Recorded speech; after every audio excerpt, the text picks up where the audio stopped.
Welcome to another episode of On the Block with Jen. I'm YouTube's bad girl, Jen. Let's get the business out the way really, really quickly. First of all, welcome. New subbies, old subbies, regular subbies, and lurking subbies. Because although you haven't hit subscribe, you're lurking. So that means you're one of my people, right? Whether you like it or not, you's here, okay?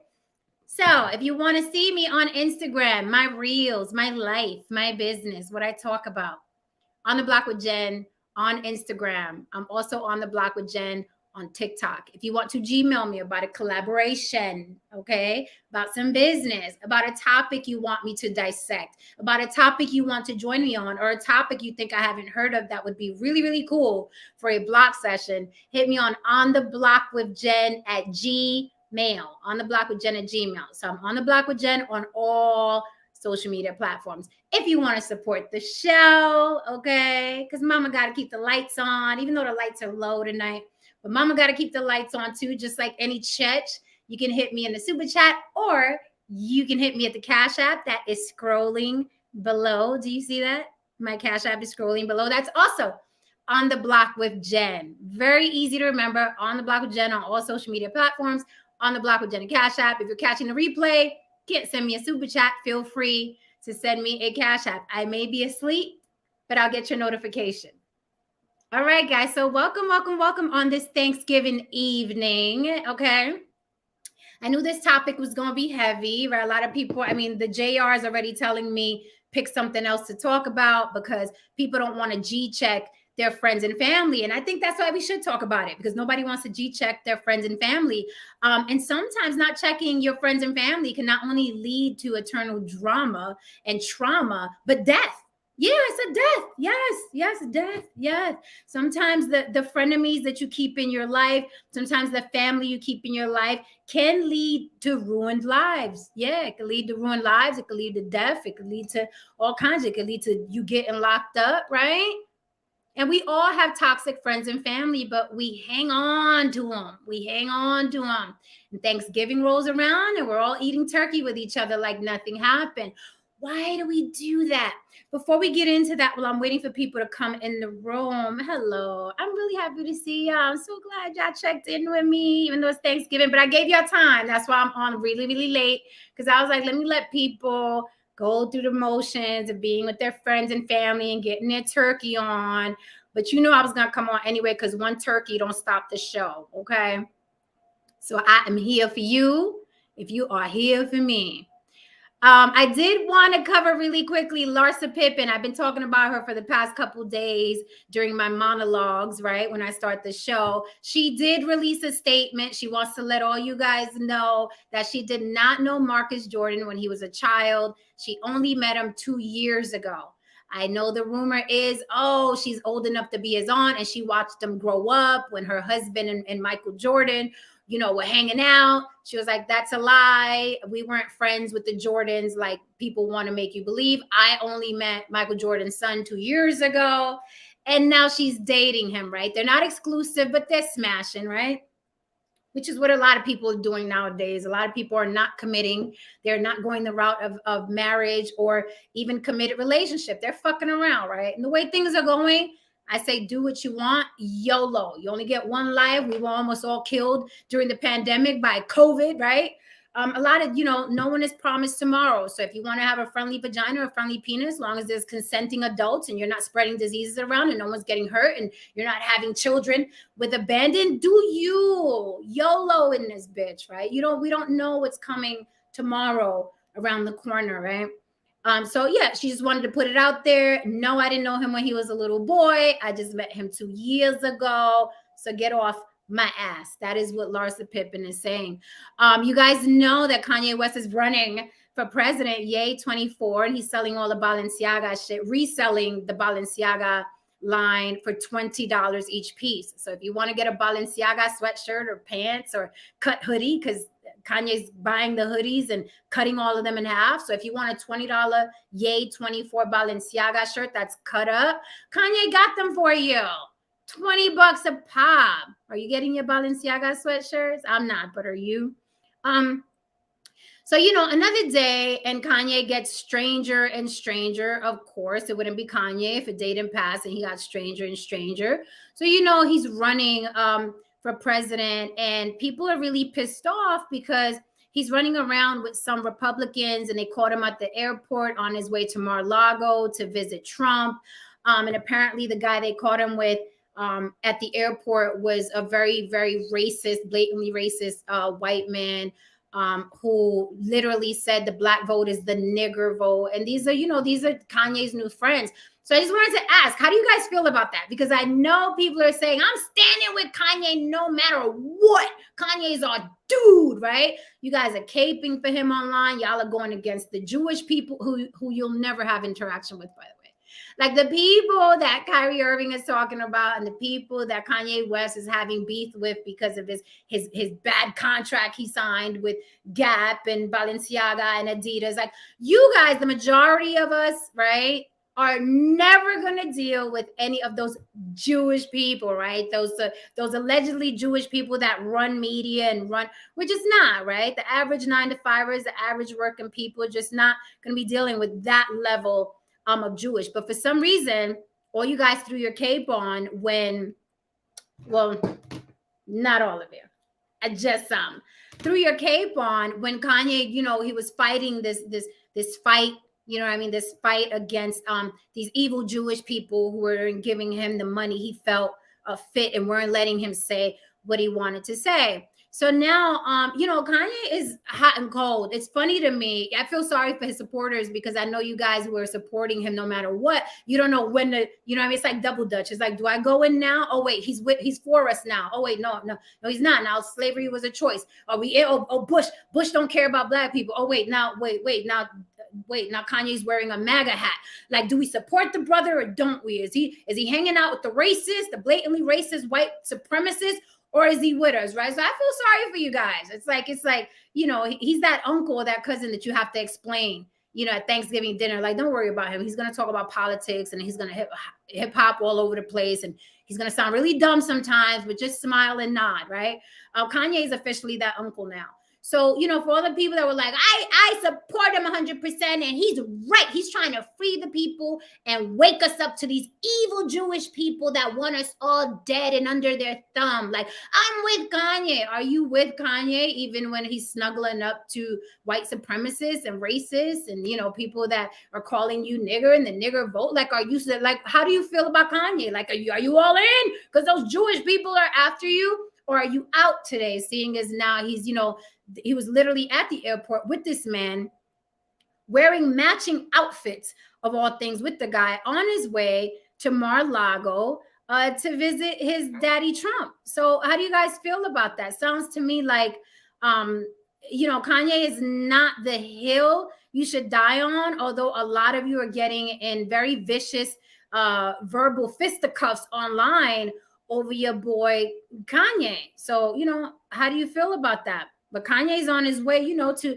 support the Republicans. And so, it's either the Jewish people are evil or they're not, because he'll say something about them and get all you guys riled up. And then the next day he'll be like, I love you, Ari Emanuel. I love you. Like, he'll put that on his Instagram.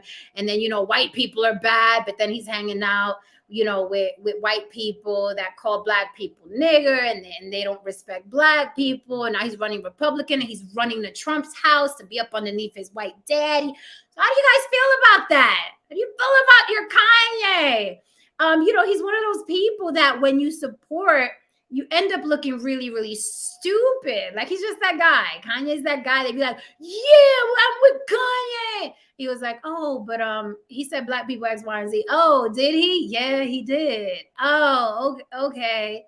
So I'll be interested to see if, like, we saw Farrakhan defend him. We've seen a lot of black leaders defend them. Kyrie jumped into the fray with the Jewish people, and look at, from Negroes to Jew, watch this Netflix show, right? Everybody jumped in, right? Candace Owens has defended him. People are just defending Kanye, right?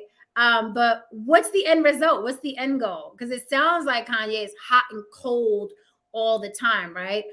He spoke terribly about Kim Kardashian, but he won't give her a divorce.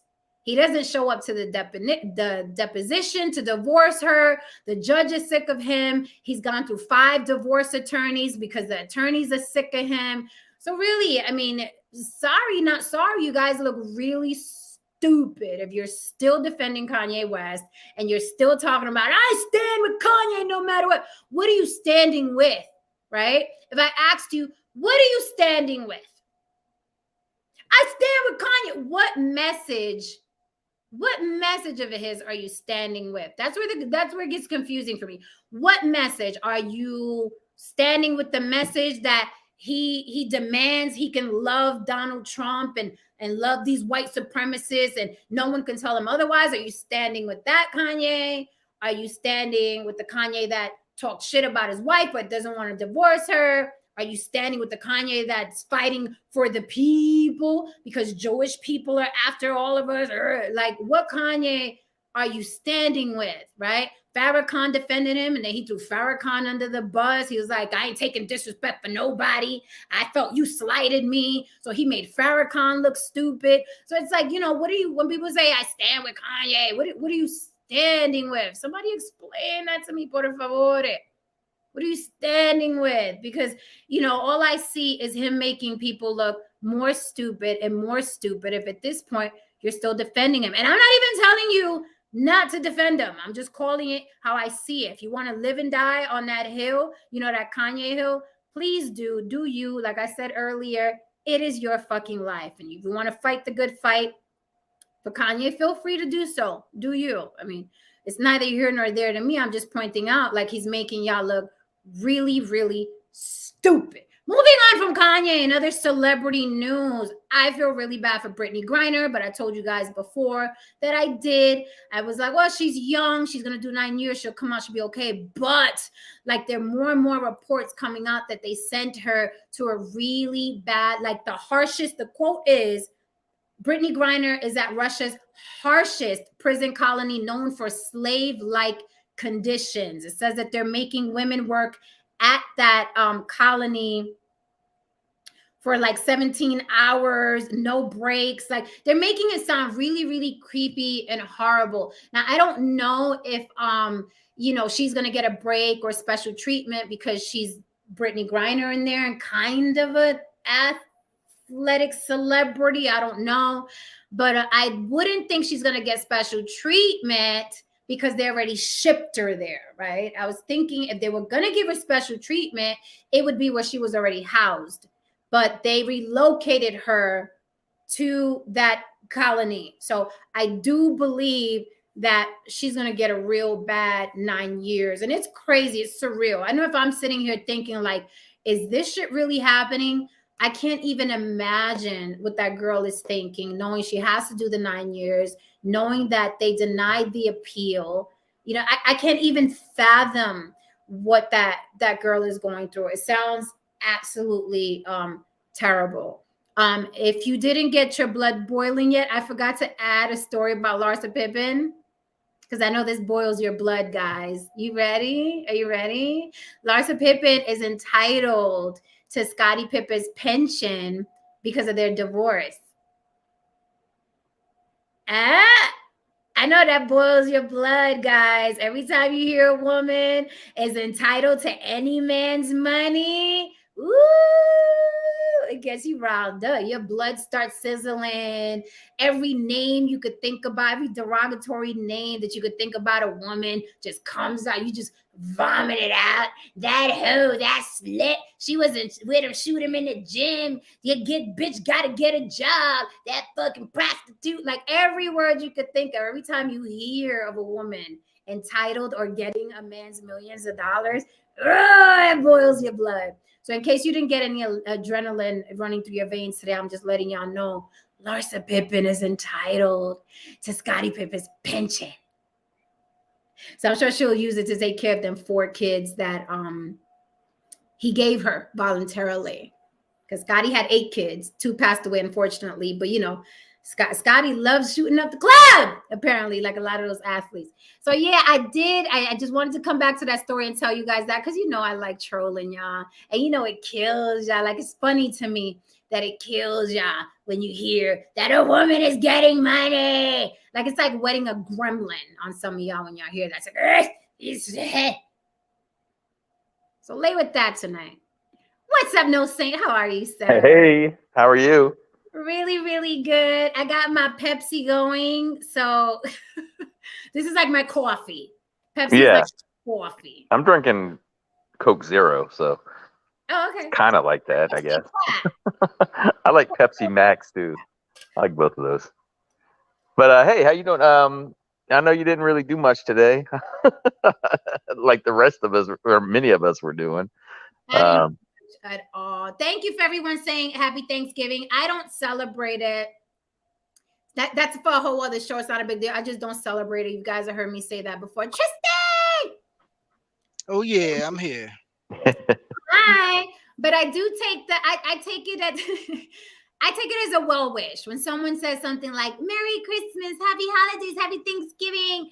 Yeah. Like, I don't bother to correct them because it's a conversation I'm so fucking sick of having. And people are so indoctrinated and so, you know what I mean? They're so on that hamster wheel of tradition and holidays that it's, I mean, it's, well, no yeah. Yeah, for me, it's like when somebody says "bless you" when I sneeze, I'm like, "Thank you," even though I'm like, "Okay," you know. Yeah, because it's just not worth getting into the conversation. Like, no, I'm an atheist, or no, I don't do holidays. Like, why? Oh my God! Like Big Truck yesterday when I told him I don't celebrate the holidays, he was like, "Oh my God, that must be sad." I was like, "No, actually, having the same routine every 12 months is sad. That's what's sad to me."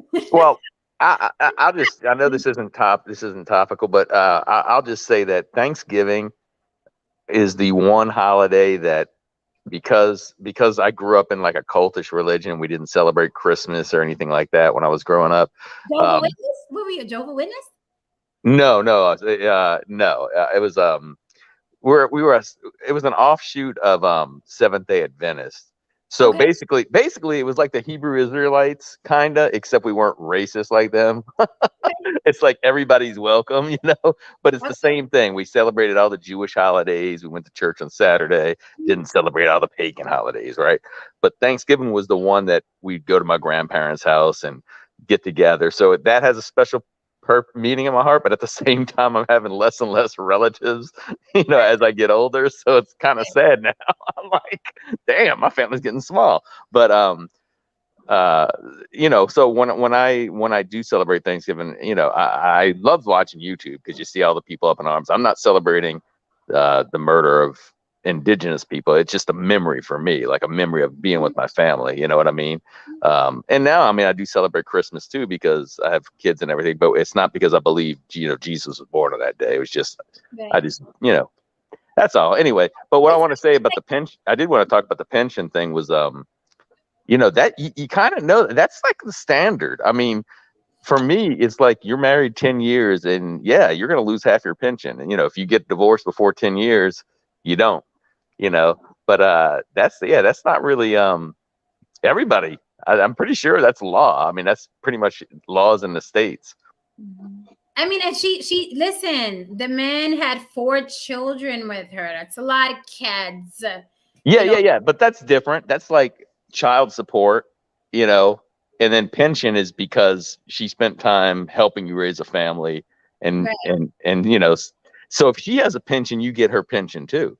Right. You know, that's how that works.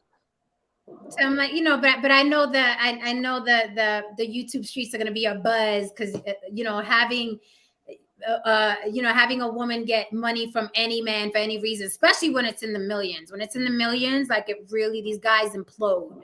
They hear it and they implode, right? Well, see, I wouldn't. When it's in the millions, that means he's got millions. I feel sorry for the guy who's, you know, getting like 30,000 and he gets half of it taken away. Listen, no saint. Nobody listens to me. I keep telling people don't get married. Don't get married. No one You're gonna keep suffering with the tradition of marriage. And you're also gonna keep suffering with the tradition of holidays, right? Yeah. You're gonna keep spending money.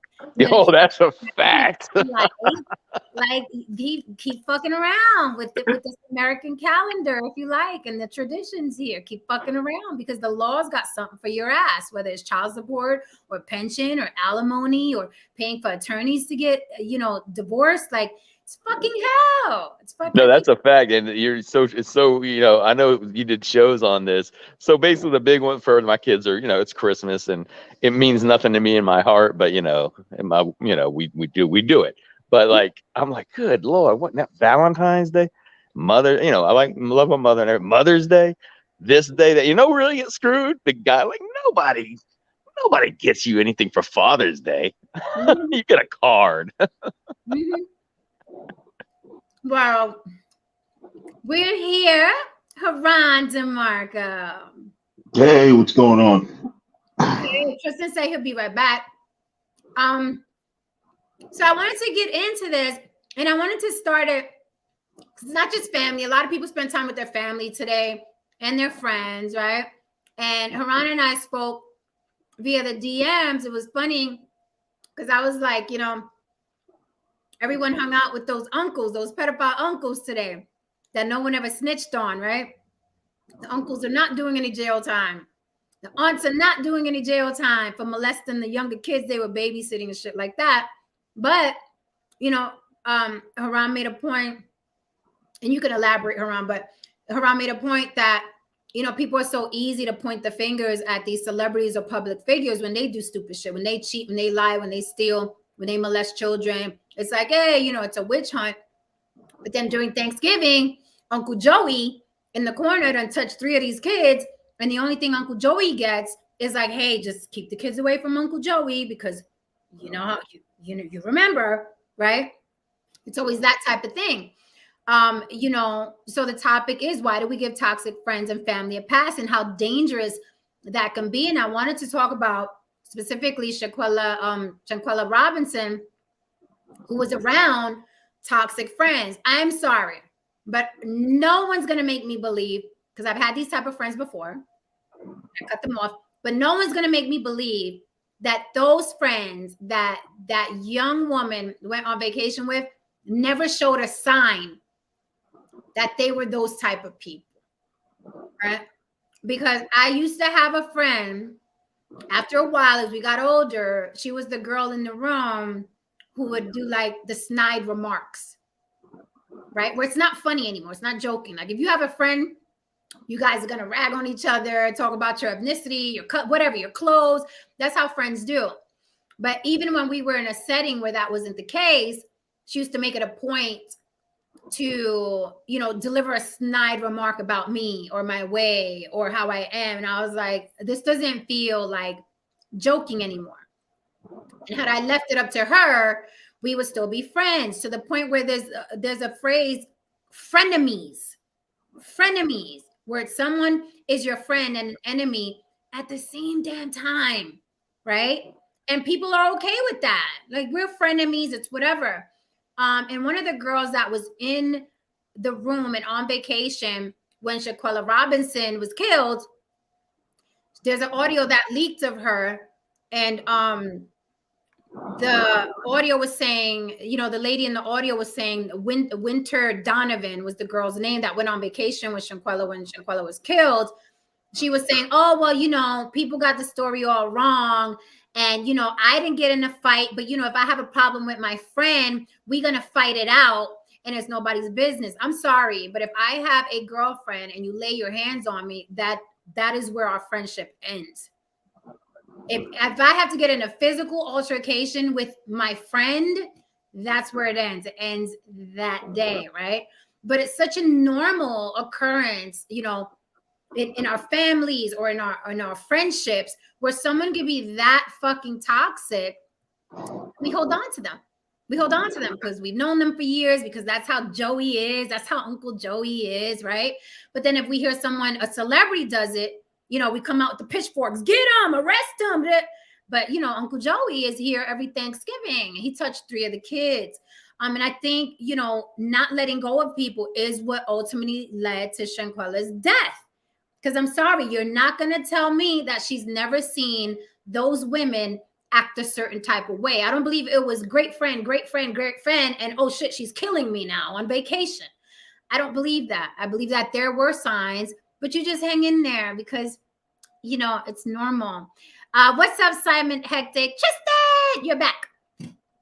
So, Haran, if you want to elaborate on some of the stuff we were talking about, I thought it was really interesting.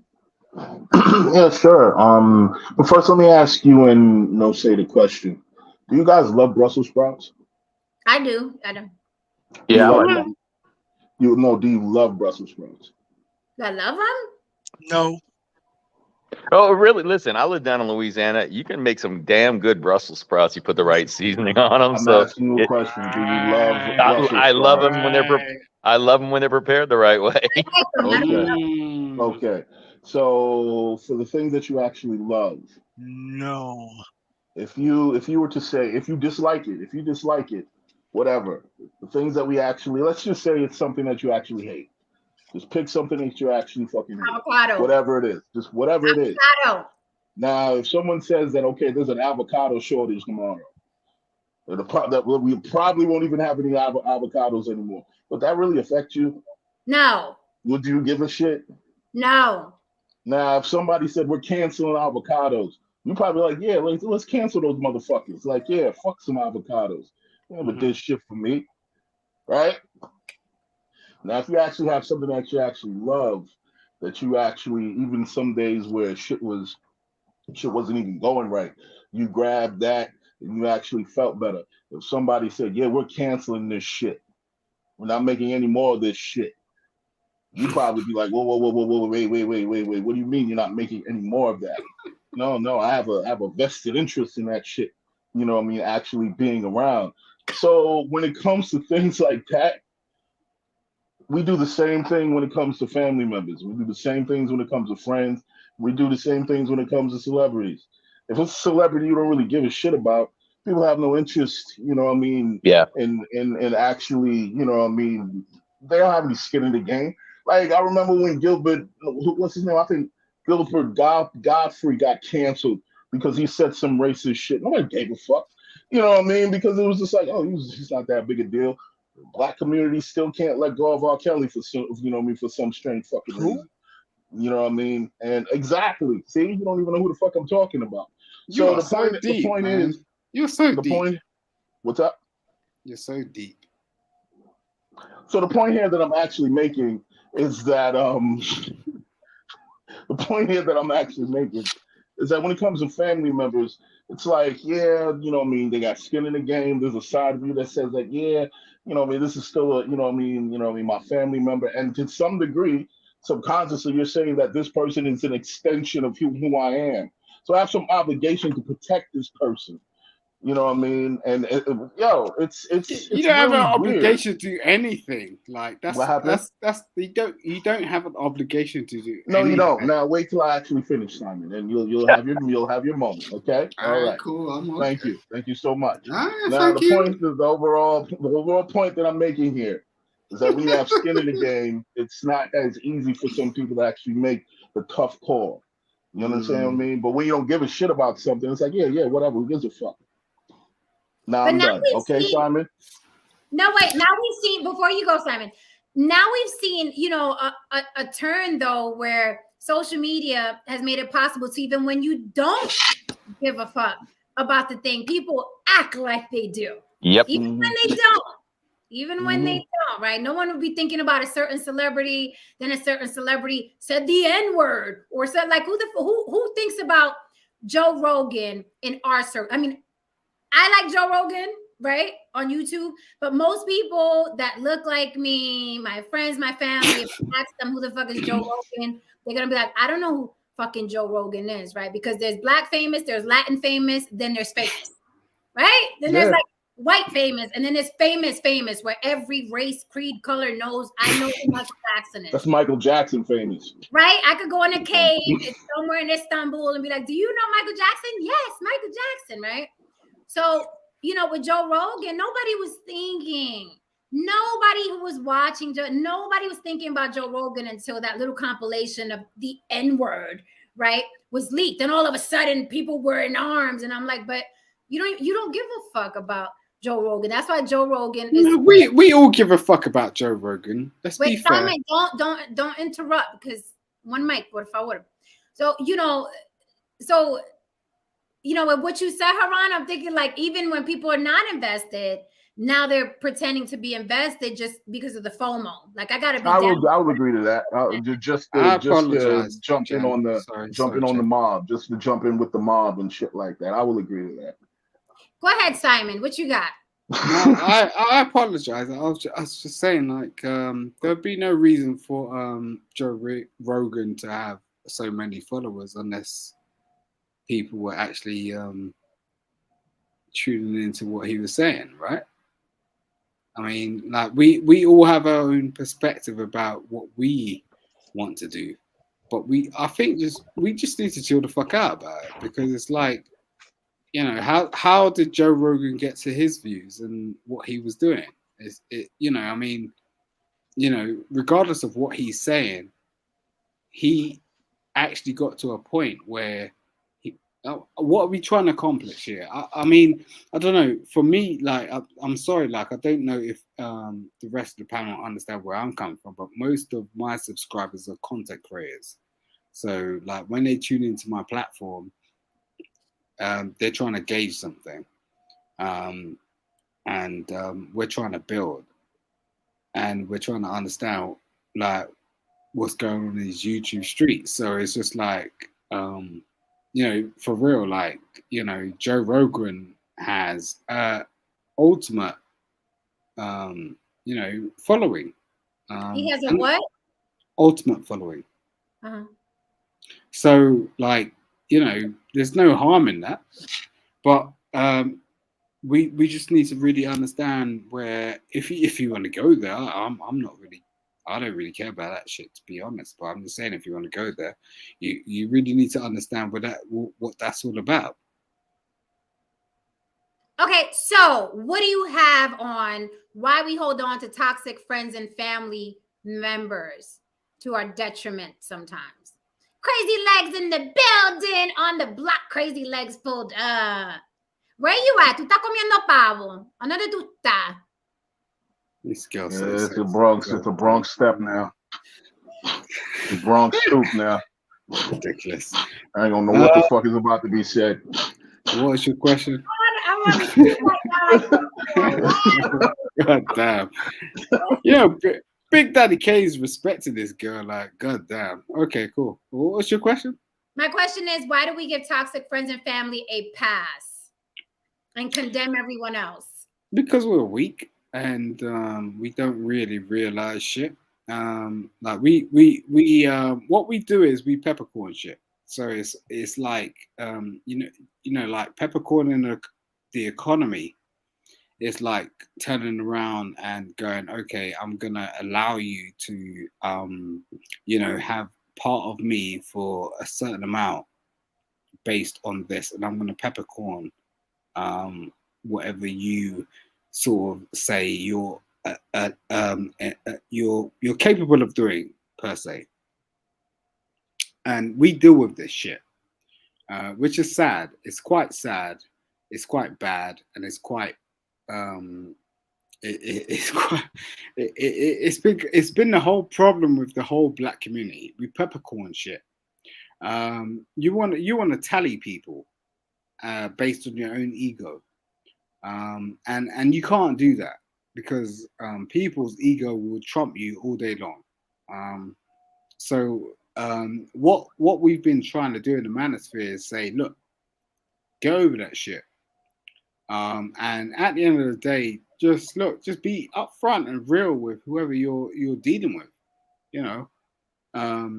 If, you know, you don't want your girl to be in a staircase on steroids, really. You don't want to see any woman in a staircase on steroids, right? Whether it's Christmas Day, Thanksgiving Day, or any other day. Like, you don't want that. Why do you want that?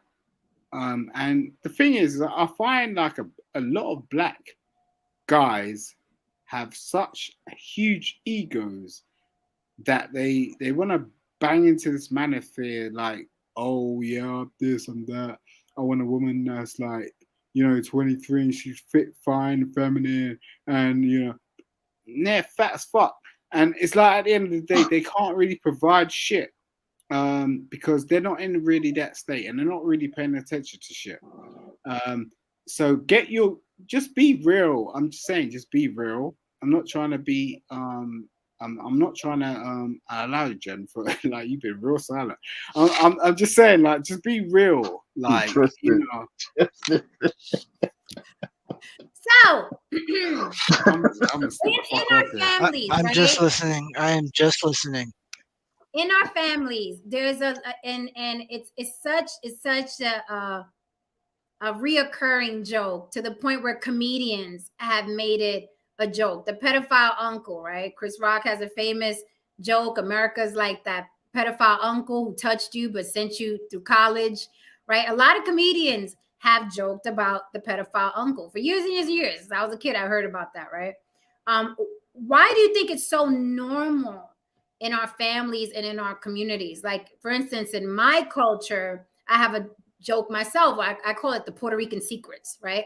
Every Puerto Rican family has, it's the Puerto Rican secrets, right? Where it's like a certain 2 or 3 family members, right, know the secret, the Puerto Rican secret, but the other family members don't know. But we know about, we remember, back in 1993, what he did was blah, blah, but the whole family doesn't know, just those select few. But why do you think that's so normal in our families and our communities, even when it's something as bad as pedophilia, something that is going to traumatize a person for the rest of their lives and mold how they deal with relationships and things like that? Why is it so normal for us? Like, where's the fucking break in communication? Why are we appalled, right? Why are we appalled like the way we would hear if, let's say, a celebrity was molesting children? Why are we fucking appalled? Why is it normal? By the way, I'm all for snitching on family members, just for the record. Right. And, to be real, most women do not feel apart from you. I've spoken to a lot of women and they've been molested in their childhood. It's not a celebrity thing. It's really not. It's just like a childhood thing. And especially in Christianity and all these things that we're sort of like broken down into, like where we've been told to be like really good people and adhere to the church and adhere to the Pope and bow down and whatnot. We've been in situations where we've been molested. This is not a new thing. In Britain, I think like there was a prime minister called David Cameron. He brought out into the church, like there was the church had been going on for years and years and years where they've been molesting young boys for years on end, and it was unspoken of prior to that. So I can't really see how there's been some sort of discrepancy with women in that sphere. There's no way. If whole men in a church are banging boys, how is it that women have been unsusceptible to this bullshit? I mean, for Christ Almighty, and praise the Lord. it's just like this is where I say, like, I come up on these platforms, right? I give a shout out to Tristan. Like, I come up on these platforms, right? And people don't want to hear what I'm talking about. But I swear to God, like, for real. No, it's not that. It's just that. No, it's not that. It's that you're a little scatterbrained and a little long-winded. But it's not that. Yeah, okay, all right. Did you have a couple of nights? Let's be honest. You just have to be concise. I think you had a couple of dicks, bro. But I'm cool. Was that necessary? No, maybe it was necessary for him. I've no time for these guys anymore. I'm serious. Let's go dick measuring contest on Thanksgiving. Let's go. Don't come at me. Don't try to be clever. If you had a couple, man. You're trying to be clever. You're trying to be clever. You're talking about dicks, man. You're trying to be clever. Penises. No, don't try to be clever with me anymore. Are you upset now? I control you for the rest of the night. Are you upset now? Are you okay? Oh, is your anus hurting? Is your anus sore? Let's get back to the topic. Let's get back to the topic. Yeah, you did This mention. What guy's gargling. Where did Uncle Johnny touch you? Where did Uncle Johnny touch you, Simon? Hey, I don't want anybody triggered. Did he if touch you? Did he anybody touch you in your quiet Don't place? come at me. Don't come at me. That's what I'm saying. Stop. Ron, I don't want to trigger Stop. anyone to make you watch and want some information. Stop. Okay, I'll stop.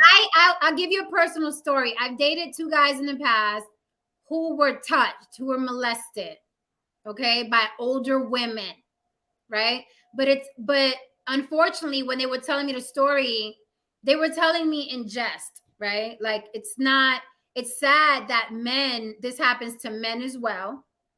And they have to, because they got to man up, they have to, tell the story or live with it, and just walk it off, right? Where women get a lot of, love and care if they're around good people, because women get shunned too, like, oh, whatever, maybe you're imagining it happen. But I think men especially, like they, in their minds, they have to man up. And it was two different men that told me they were touched. And I'm like, oh my God, like, do you need to talk about it? Do you want to, get it? And they were like, nah, that shit wasn't a big deal.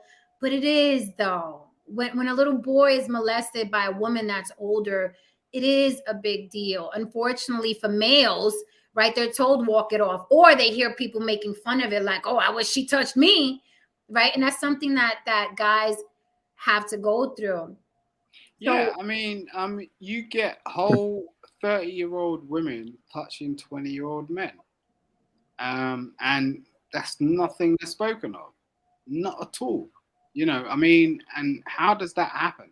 It happens in situations where, we get broken men that are in situations that they can't provide for themselves, and they end up in hostels. And then you get women that are in hostels with those men who have mental health issues, or they're kind of like, I just fancy younger men, and they're in a situation where it's like, oh, we're in this situation together, and now I can manipulate this whole man. Now, I will tell you this for a fact, because I was in kind of like a situation like this, and there was this woman. Situation like what?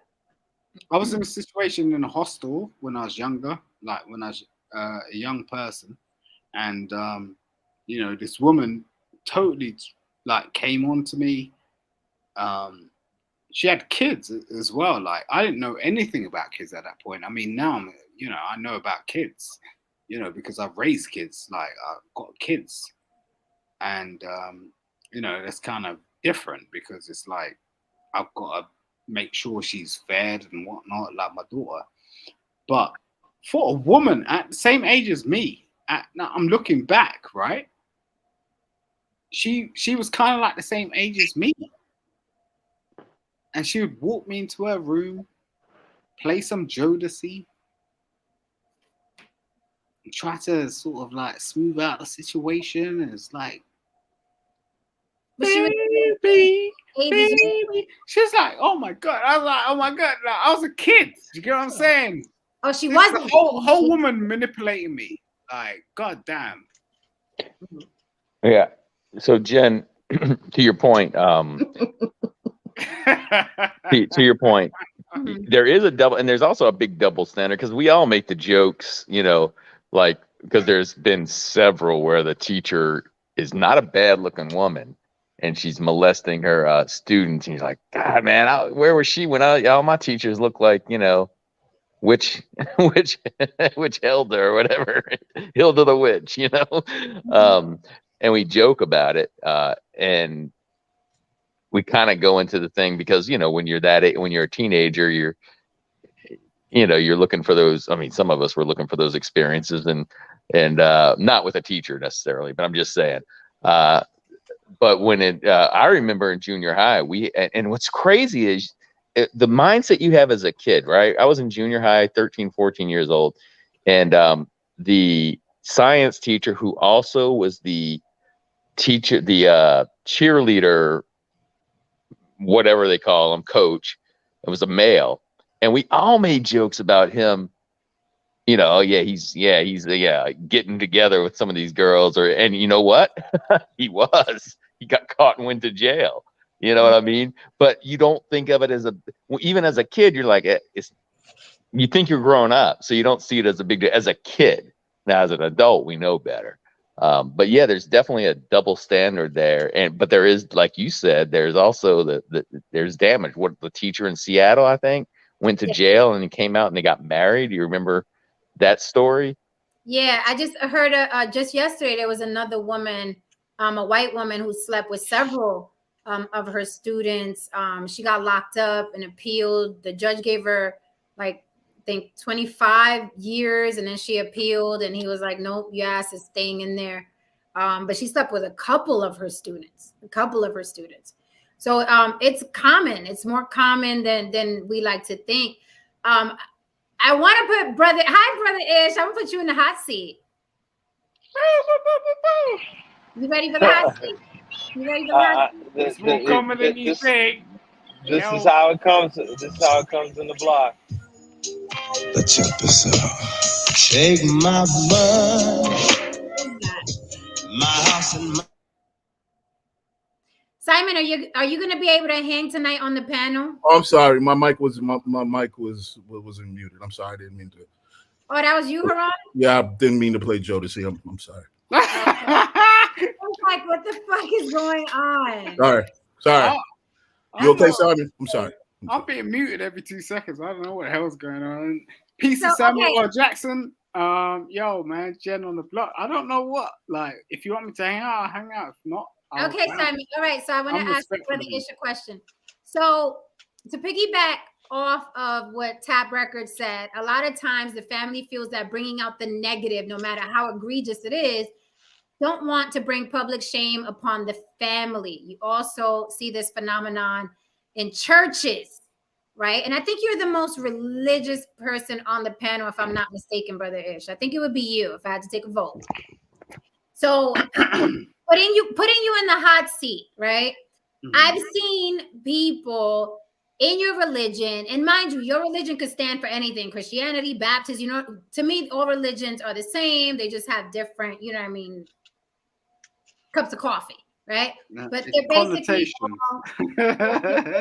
all here's this doctrine, here's what we're going to follow, and here's how we're going to pray about it, right? It's just different outfits for everybody. Yeah. And different days you worship. So yeah. I've seen, you know, people within your religion defend somebody like R. Kelly, for instance, who is a convicted pedophile, right? Where there's been evidence on top of evidence. There's been audio, video, there have been accounts, there have been countless women who came out to speak about this R. Kelly. So how is it, piggybacking off of what Tap Records said, how is it that in a religion, you can be so adamant about, you know, the condemning, you know, white people, let's say, or Jewish people who are so evil in doing these things. But when it's someone who's Black or within your religion, then it's like, oh, well, you know, it's because of whatever happened, you know what I mean, during slavery. So maybe something happened to him when he was a little boy. Like, we have to just love everybody. Is that not a form of hypocrisy? And even half of the other thing Tap Records said, where he's like, it's no matter how egregious it is, people don't want it out in the public. They want to protect that person within their family or within their race, like it happens, you know what I mean, in many of our families. And I'll tell you a personal story of me when I snitched the motherfucker out in my own family because I don't play that shit with kids. So what do you say to that, brothers? How do you rationalize that? How do you make it make sense when it's like, wait a minute, you guys are trying to witch hunt this other person, but within your own community, when someone as famous as R. Kelly is convicted of pedophilia, you guys are still like, no, that's our brother. Like, how do you rationalize that? Yeah, you should be quiet. I don't think that, you know, in some conditions, some circumstances, that's the case, and others are not. I think they're all individualistic when you're looking at those type of scenarios. It's not blanket that we're always in defense of those who are predators within the community. But sometimes? So it's not always, I said sometimes we're also condemning many individuals, and if you want to just follow the history of the minister, he's consistent with not only addressing issues of our external enemies, but he's also addressed the issues of our the enemy within, and the issues that we have as a community, being predatory amongst one another, and that if we don't get ourselves together, there are serious consequences attached to that, as far as just, the self-destruction of our race as a people. So I don't think that it's always like, oh, it's just he's black, he gets a pass, and oh, he's white, he's evil, because we deal with all those dynamics within our own community as well. So on the spiritual and the religious side, I don't concur with you on that. So what I've seen is just like hogwash. I'd love to ask a question. I mean, when he's available. There's some noise in the background, like somebody's outside. Yeah, I'm kind of that's me. I got a whole lot going on. I would be better fit to answer the question in about 5-10 minutes. Not a problem at all. Okay, just mute though. Mute when you're doing what you're doing, please. Copy that. Thank you. So while Brother Ish is coming back, I wanted to tell you about a personal story really, really quick. There was someone in my immediate family who got into a physical fight with their child and ended up stabbing their child. Now, thankfully, it wasn't a really, really bad cut, but it was a cut enough to get stitches. Someone in my immediate family called me 1 o'clock in the morning, told me what was happening. I flew down there. I mean, cops were on the scene, ambulances and all of that. And I made damn fucking sure I showed up, to talk to the DA the next day, because I wanted this person to pay for what they did, right, to this child. And I'm talking about immediate family. I'm not talking about a cousin of a cousin of a cousin. So my family, in turn, the majority, with the exception of 1 or 2 people, they all turned on me because they felt like I shouldn't have snitched, right? Because it's something that happened within the family, right? But I will snitch on my mama if a child is hurt. I don't give a fuck who you are. There is no code. Like, once a child is involved, the codes are out the fucking window. Period. Point blank. I don't care what the relation is. So, and they turned on me. My family turned on me. It was like, oh, they were throwing all kinds of shit at me and telling me and trying to, they took the kid and brainwashed the kid like, oh, she's just trying to separate the family. And I'm like, I'm not the one that stabbed them, bitches. Right. But that's how I feel. I wish that more of us were that way, because it would save our kids from a lot of trauma and thinking that this behavior is okay, because then you end up with adults that think this behavior is okay, and you're not supposed to remove yourself from toxic situations. And going back to Shanquella, and I don't want to keep, harping on this, but I just think it's a perfect case. There's so many layers to her murder, because I feel like if she knew those situations were not okay, she wouldn't have been in that mix of friends. And now ultimately she's dead because friends don't murder you on vacation. Yeah, you're right. You're right. You're totally right. You're totally right. And it's hard for anyone to actually even speak on that. I mean, we see this going on year in and year out, in terms of what we see in the media with. I literally was like thinking, look, I need to come off Instagram because I see so many posts of like black people in certain situations being deleted.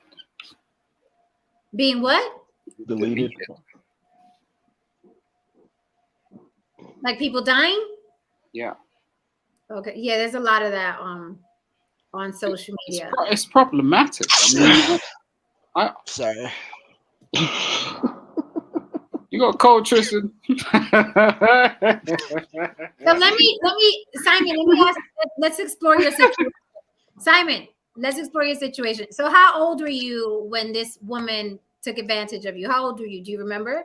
What woman took advantage of you? What are you talking about? Isn't that what you said? What? Isn't that what you said? A woman? No. That's what women hear. What are you talking about?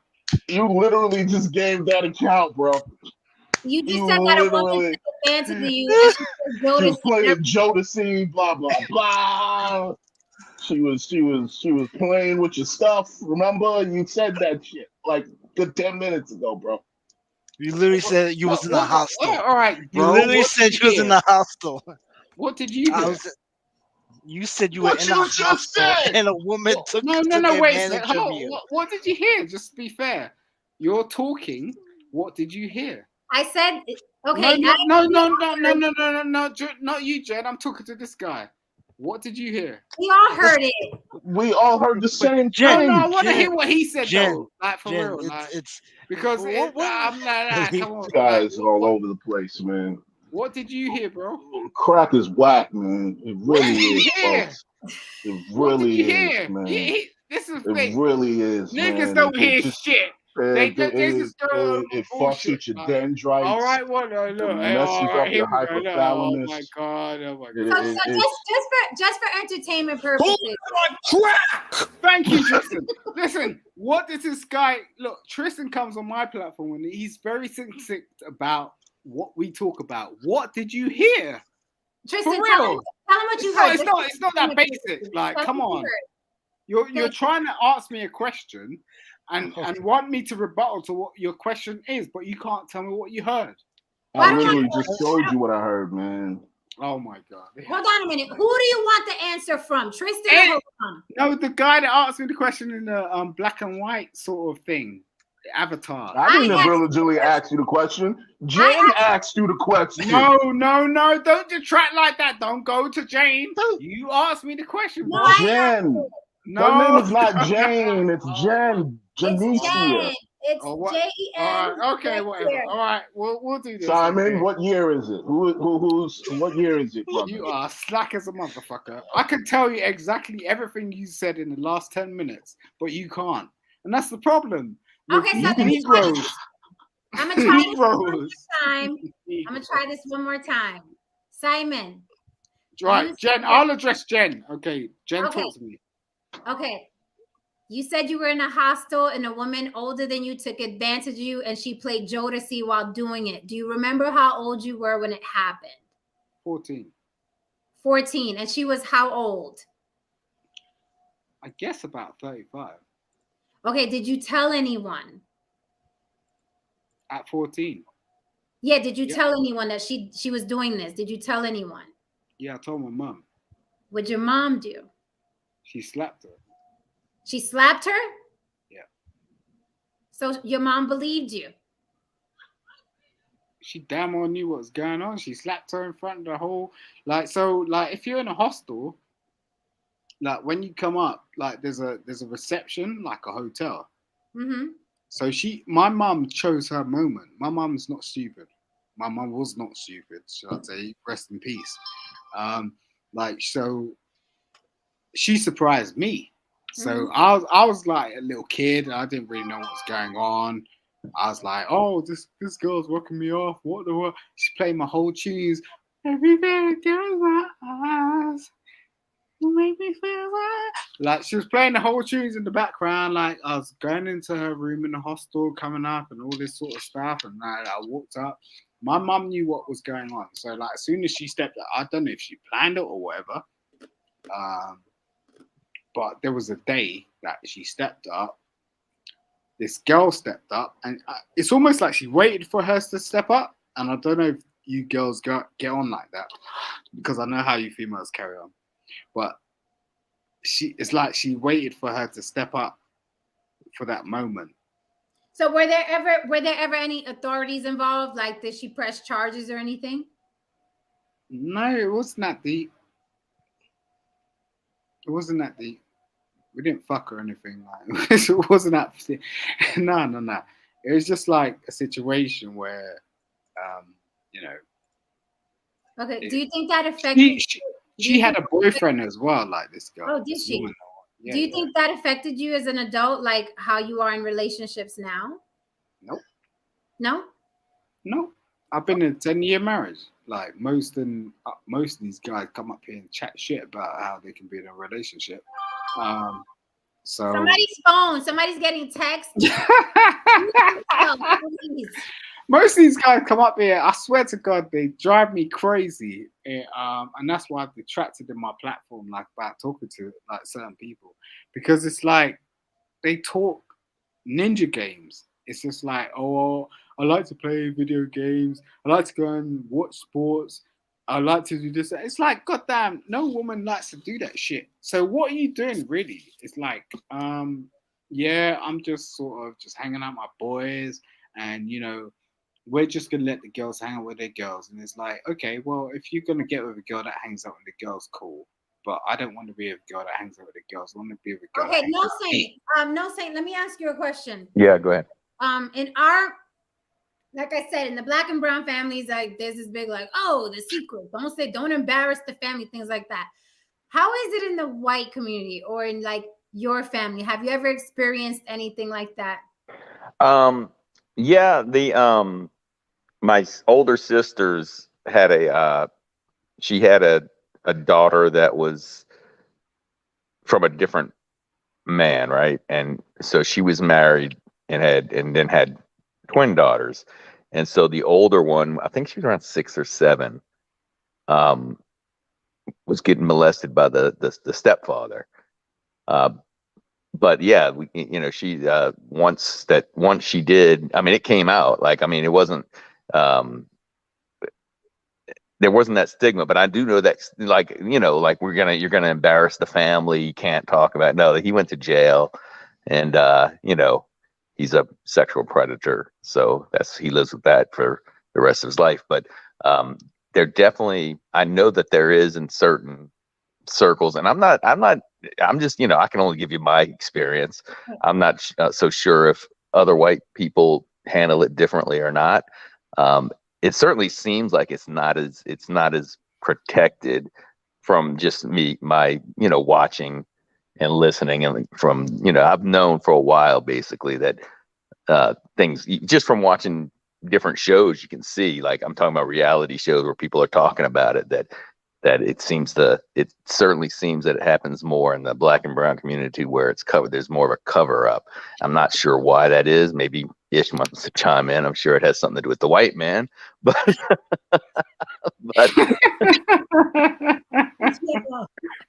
Well, that's why I wanted Brother Ish to come back, but Tristan, don't play with me.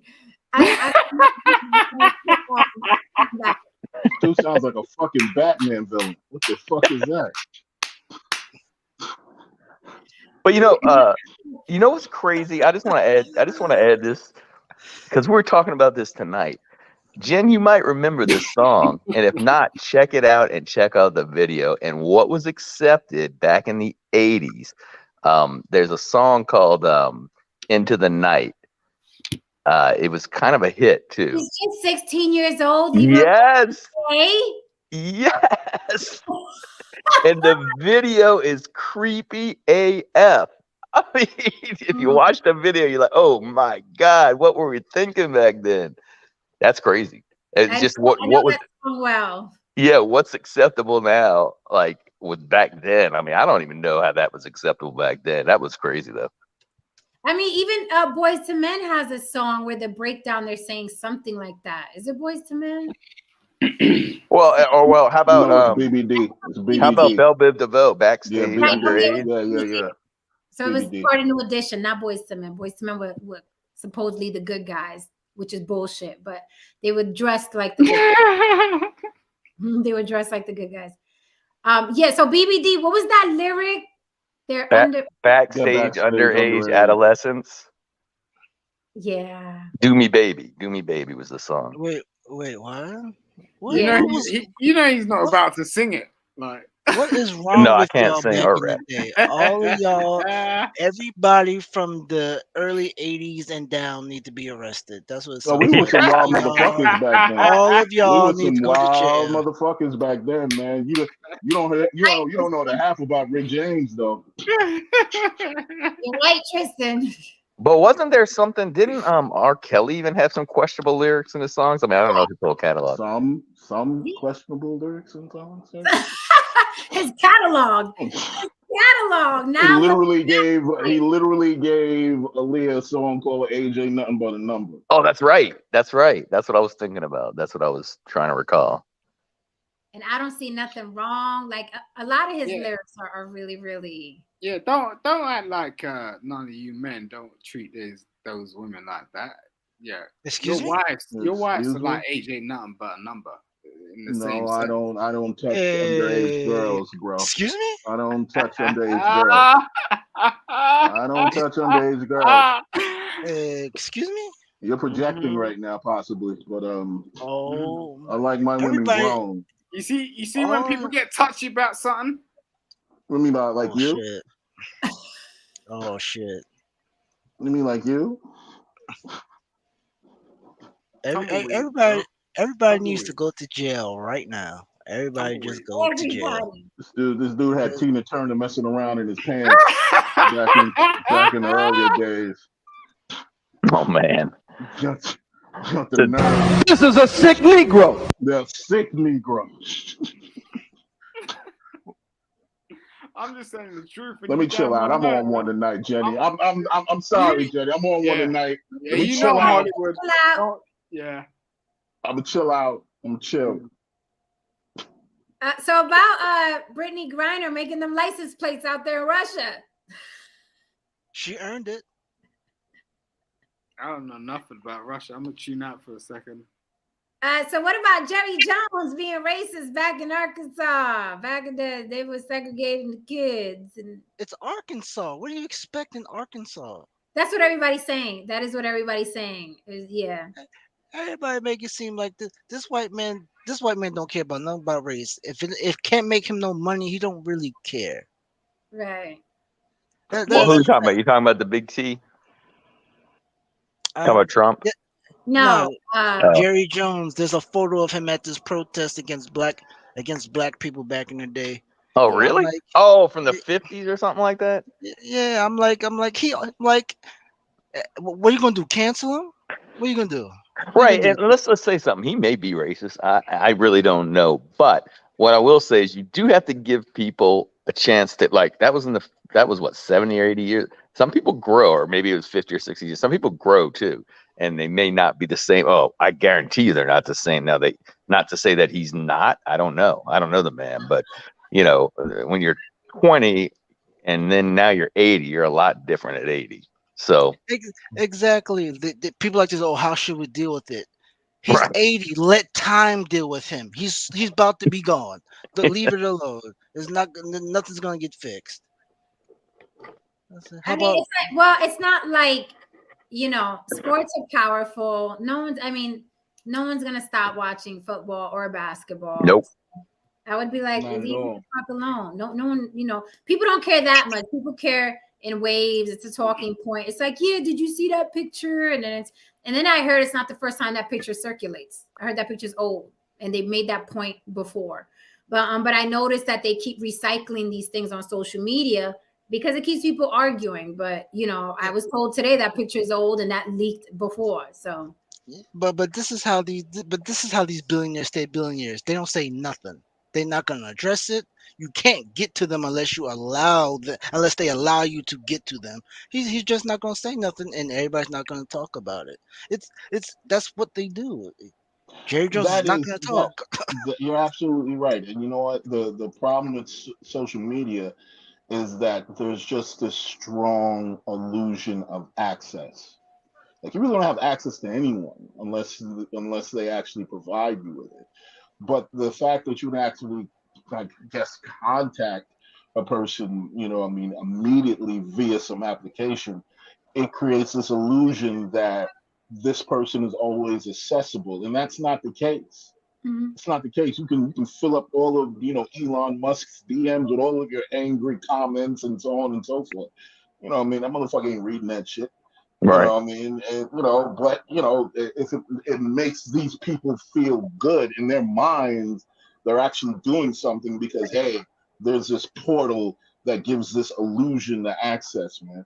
You know what I mean? It's like going to a fucking peep show. It's like It you is. know what I mean? That's such a great way to put it because it is an illusion because they don't have access. They can't even get in the building. Nah. Facts. They can't even Facts. get in the fucking building. It's like But I will say this: there was an owner, the Carolina Panthers owner, that got forced out. I can't remember what did he do. I'm sure I forgot what he did. But they have, and they're forcing Dan Snyder out too. So I think Jerry Jones is, Jerry Jones is like the top. He's like the top dog. He's got a lot of power. You're So not forcing Jerry. Listen, I'll be honest. If I was any owner out of those teams, I'm protecting Jerry Jones no matter how racist he is. That man is the reason why everybody billions has either tripled or quadrupled. He's the one that got them TV deals. Listen, say what you want. Them owners care about money. You see, they listen. They ain't like Kaepernick until they say, "Oh, I can make BLM into a cash cow." That was it. he's Once you worth once you $4.9 billion. Daniel Snyder. Yo, well, look, the listen. reason When why it's payday for me, I don't look at my paycheck like I wonder if my boss likes me. No, I'm paying attention to how much they took out of my check, and I'm making sure and calculating that it's the right number. I'm not thinking about a exactly. motherfucker liking me or who enjoys my company while I'm looking at my check on payday. Because I could be the most beloved person in that building. You motherfuckers come up with $10 short on my shit, it's gonna be a problem though. yeah, yeah, and Jen, there's one more owner, the owner of the Patriots, who got in a scandal. He was down in Florida getting massaged by a couple of girls in the incorrect Oh, way. The incorrect way. yeah, Nah, that And nah, old white nah. man. What was his name again? um, It was Robert Kraft, yeah, there you and go. reason why I think that happened with him is because he was messing with them rappers, and they said, "Listen, your white ass need to stay on this fence." That's what they said. Your white ass Well, needs to stay on this but see, fence. I sometimes think that people want to get down, like quote unquote, get down in the gutter because he had the means to take them on a jet or something and be in the air when all this stuff was happening. No, he walks into the local, I don't know if it was an Asian massage, but stereotypical Like Asian. a janky. People do like gutter, dirty, nasty shit because I'm like, he could have had the highest price escort Yes, come and do whatever to him. yes. I think Yeah. one of his boys set him up and said, "Yo, come meet me here," and he got exposed. I wouldn't And walk in that place. Like it's like he's bold. He's bold. he's just an old man trying to get his thing emptied, like Big Truck said. Evidently, he was a good tipper. I know they said that. They mentioned His that. equals. I don't agree with this, Javier Colon. He said, regardless, we shouldn't censor the arts in any of its forms. Hell fucking no. If someone is singing Bullshit. about sleeping with children, or even that other guy that what's his name? The guy that did all the Jeepers Creepers, he's a convicted pedophile. Like, no, shut them motherfuckers down. Shut them down. Absolutely. What Jeepers Creeper? What are you talking about? The movie Jeepers Creepers, his name is fuck. Hold on. Oh, well, you bring up you don't. What about Roman Polanski? Mm-hmm. Who? Oh yeah, definitely. Hmm. I mean, that dude, and he makes good movies. Now I'll give him that. But dude, his Who? history, Roman Polanski. I have no idea. Hey, okay, Roman Polanski did a great deal of films in the 70s and in the late 60s that were highly impactful horror films. What was it? The Devil. Oh, what's the name of that movie? I can't think of the name of the film now. But what he ended up doing was sleeping with one of the actresses on his film, and she was like 14 or 15. but it was a rape. It wasn't even just sleeping. He raped her. Right. Yeah. Well, either way, I mean, it would be considered statutory rape. No, not even statutory rape though. He raped He the just straight up raped her. I Yeah. understand what you're saying, but I'm saying the fact that the age difference, you know what Yeah. I mean? Either way, Right. it was Yeah. an It wasn't. inappropriate It wasn't. It situation. wasn't. It wasn't a situation where it was extremely consensual. You know, Right. to even Right. imply that. Even with her age, it wasn't a consensual situation. Well, there's a So lot to of look. He was making people money, man. Look. Listen, right, when but people make how money, he got out of not being convicted. Pardon me for cutting you off there. no, He got off by not being convicted once he left the country. Right. And he's still making movies out of the country. Yeah, he made The Pianist, the movie The Pianist that I believe probably I'm pretty No, sure. it got an Oscar. It got Yeah, an got an Oscar. Yes, Oscar, it did. yeah. Yes, it did. So Yes, so it did. so basically, because he still makes money for Hollywood people, they're not gonna really get him. Because if Well, I they don't know want to get him, they can get him. I don't know if it was Look. Hollywood or a European studio that made that Pianist. I'm not sure. I'd have to look on that. But Tristan, how long do you think that people actually knew about Weinstein's exploits? oh yeah, that was I mean, rumored. come on. That was rumored, that was man. for decades. Even I heard Yeah. about it prior to Yeah. you know what I mean, the explosion from And- people that I and- know in the industry. And when it got to the point where he's a liability or he's not making as much money as he did, you gotta go. And that is why R. Kelly was actually brought to the fire, because he's actually stopped making money for a lot of people. The gravy train stopped. So to address this, Javier Colon says when you start censoring the arts, it can lead to censoring everything, slippery slope and all. No, it's actually more slippery. The slipperier slope is letting pedophiles get away with stuff because they're artists. And that's actually a logical fallacy anyway. Slippery slope logical fallacy. It's not. Yeah, pretty much. That doesn't make any sense. I said That's like saying let gay people get married, and next thing we know, you're going to be marrying sheep. That's not right. A false equivalence. Not a slippery. Pedophiles, child molesters, rapists should not be doing art. Should not be making money off of their art. To answer your question, though, saying his name is Victor Salva. And he was the writer and director for Jeepers Creepers, and he also did a movie called Powder. He's actually Powder. I remember. Okay, he's a convicted pedophile. He molested a little boy from his first film and filmed it and everything. Wow. Himself molesting that little boy. Went to prison, got out, did Jeepers Creepers, and then the story blew up. So what they did was they did the slick thing, right? So Jeepers Creepers, like 3 or 4 was supposed to come out, and then people started, talking. The internet was ablaze, and they said no, he sold it. He sold Jeepers Creepers, so he's not involved anymore. And I'm like, he's making money off of Jeepers Creepers now. Look, when there's a vested interest in a person's survival, they'll find a way to work around it. When there's a vested interest, I mean, Woody Allen's actions were very questionable. Yeah, very questionable. I saw that series. It was horrible. Yeah, it was very.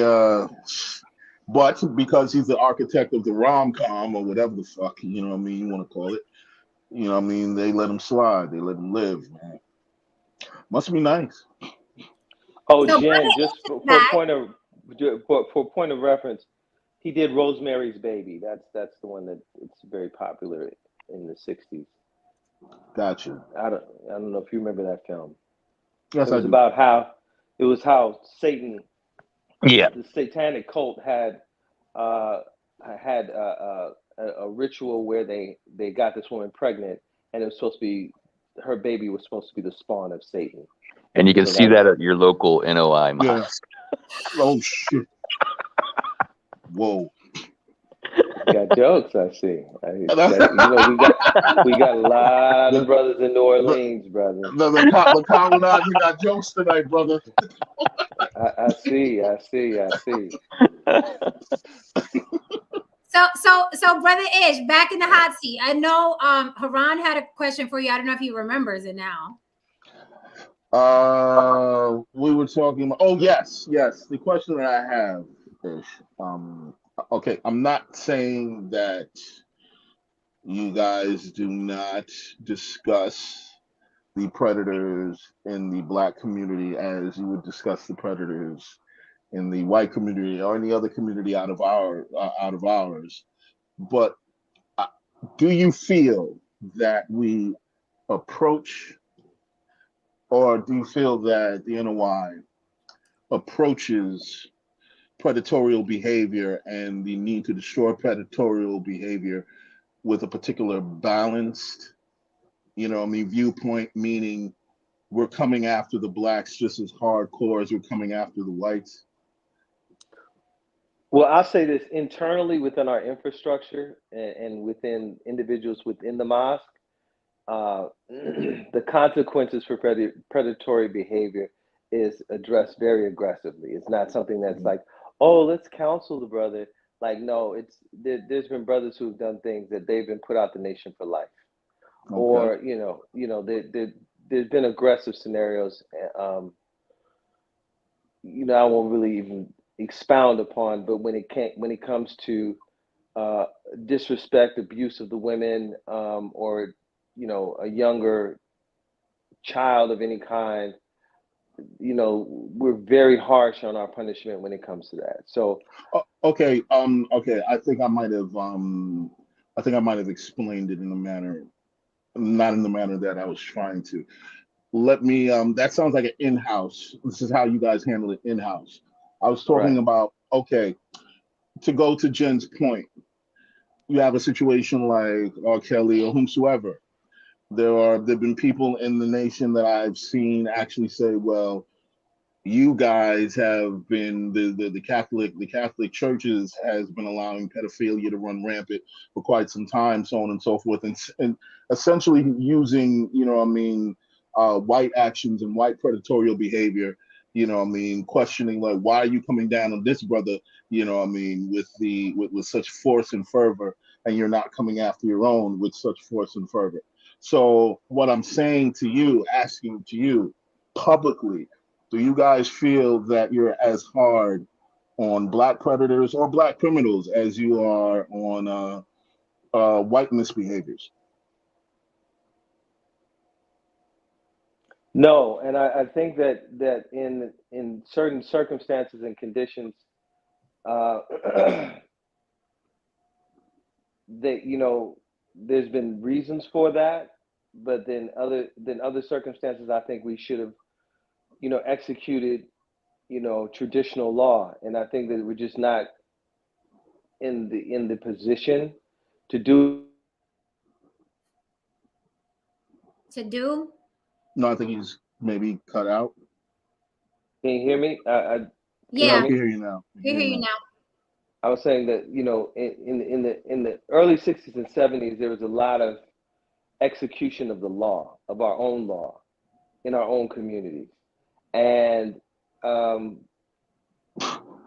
that same spirit doesn't exist in this dispensation, but it is always discussed as far as circling back to that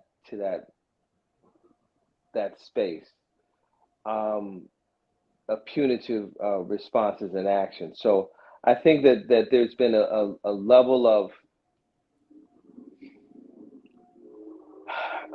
development that the minister has really been trying to bring to the community before going back into a level of punitive response to certain actions. Because when you're not in the right space to execute law like that, the vigilante dynamic takes over and it can get out of control. And we've had spaces where the nation has been in situations where it's been out of control. Okay, well, there's an overall point to why I'm asking this question. When it comes to dealing with predatory behavior in our communities, black and brown communities, one of the reasons why, to answer Jen's question earlier, in terms of, well, why don't we want to handle these things publicly? I think a lot of times we don't want to do that is because moral superiority is pretty much the main thing that we have against the oppressive system. We can say that, well, white folks do this, white folks do that, white folks do this, white folks do that. If we publicly have our dirty laundry aired out and it's just the same, just as bad as white folks, then there's this, how you say, flattening of the field.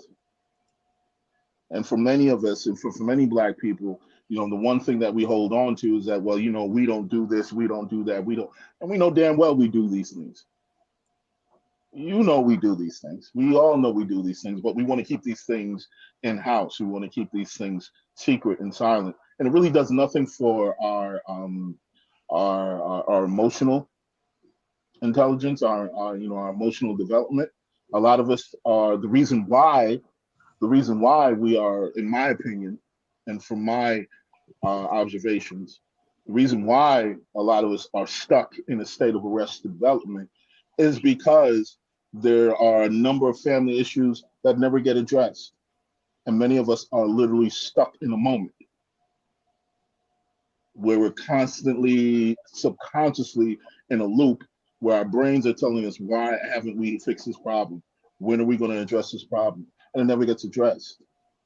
And this is one of the reasons why 20 years, 40 years later, after a particular incident, a person can remember and literally flip and trigger right back into the same state they were if the situation comes up as if it happened 5 minutes ago, because they're never over it. So, Brother Ish, I wanted to ask you a question. You said that back in the day, and you, correct me if I'm wrong, I'm going to paraphrase. Back in the day with the nation specifically, people were harder on the people that violated other people, but now it's gotten softer, and now you're trying to get it back to that. I was a little confused by that. Were they So historically, I'll give you an example. In Philadelphia, there was a minister who told a dope dealer that if he did not stop selling drugs in this area, that he would find his body on one end of the block and his head on the other. The following morning, that was so. So, and there's countless stories I could share with you, and stuff that these are public things. The situation that happened with Kareem Abdul-Jabbar. A lot of times,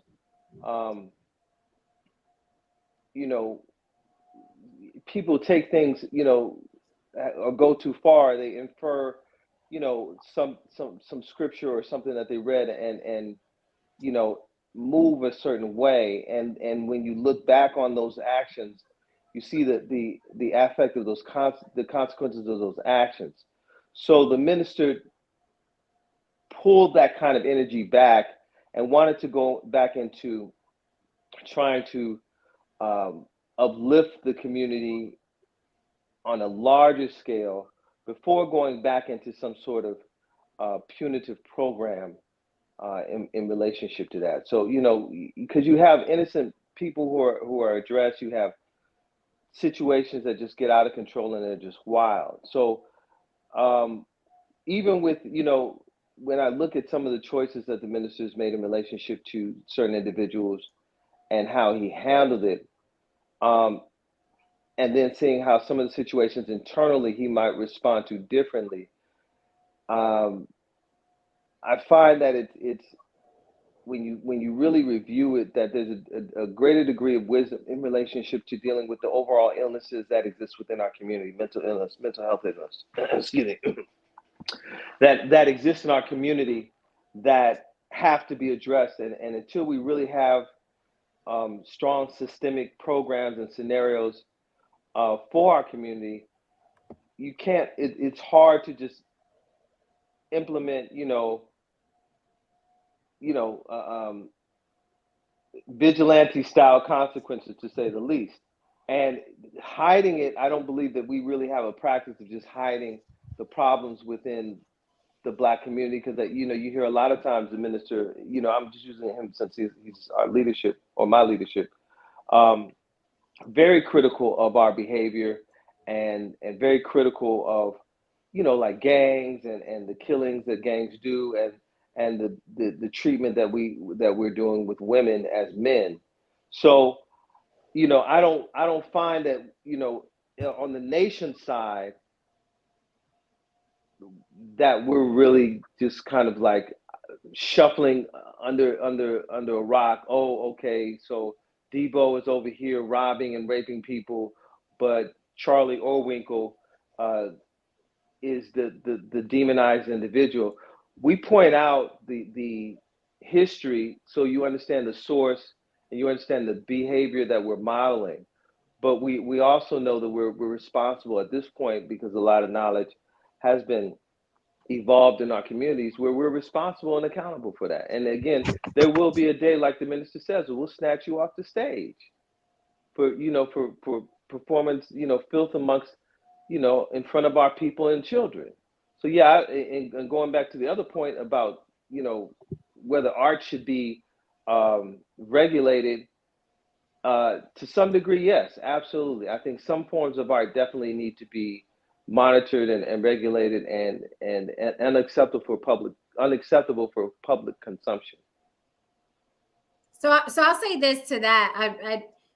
The only thing I disagree with you on is that we don't have a problem in our communities like that. We certainly do. Despite Farrakhan getting on stage and condemning certain behaviors within our communities, it is known. Don't take your business to the streets. Okay, that's family business. It is prevalent. It exists today. That's why the pedophiles are running around on Thanksgiving. Okay, that's why the people that steal, when the cousin that steals comes it up, what do? Put your jewelry away because Junior is here. Okay, you already know. All right, that is how our families have always have been. That is how they will continue to be until the generational toxicity and curses are broken. But it's prevalent in our communities. So Farrakhan could get up there and say to condemn and the twerking and this, and you can't do this, and women got to do this and men got to do that. But if you're not in the NOI, no one's really listening to that outside of that, outside of that home, that NOI home. Also, I know you said that you don't, it's not one thing about condemning people publicly and then, some privately, but I feel like when I see members, church members or NOI members, let's say, for instance, this always sticks in my head where I had a debate with two different members of the NOI, not one, but two, where they were defending R. Kelly. And then I turn around and I see these same guys trying to condemn, say, like an Oprah Winfrey or a Weinstein or a Trump. And I'm like, but you actually defend it. So it goes beyond keep it in house. Now you're out in public defending a pedophile, not a regular pedophile, but a pedophile that was assaulting Black little girls, not white little girls, because then you would have had an excuse. Well, that ain't our business. Those are white girls, so let white people take care of it. But they were molesting, R. Kelly was molesting little Black girls. So why wouldn't, as adamantly as you condemn the Jewish community, these evil ogres that are giving athletes and these billionaires bad contracts, right? They're inconveniencing these Black billionaires by giving them, janky contracts and giving them $2 billion instead of the $3 billion they deserve. Very adamant about the Jewish media. Why wouldn't you be just as adamant about a man who is molesting the little girls in your community? Because I'm all for, if it's good for him, it's good for him, it's good for her across the board. But it makes you, and religion in general, it makes you look full of all the shit in the world, when I would think priorities here.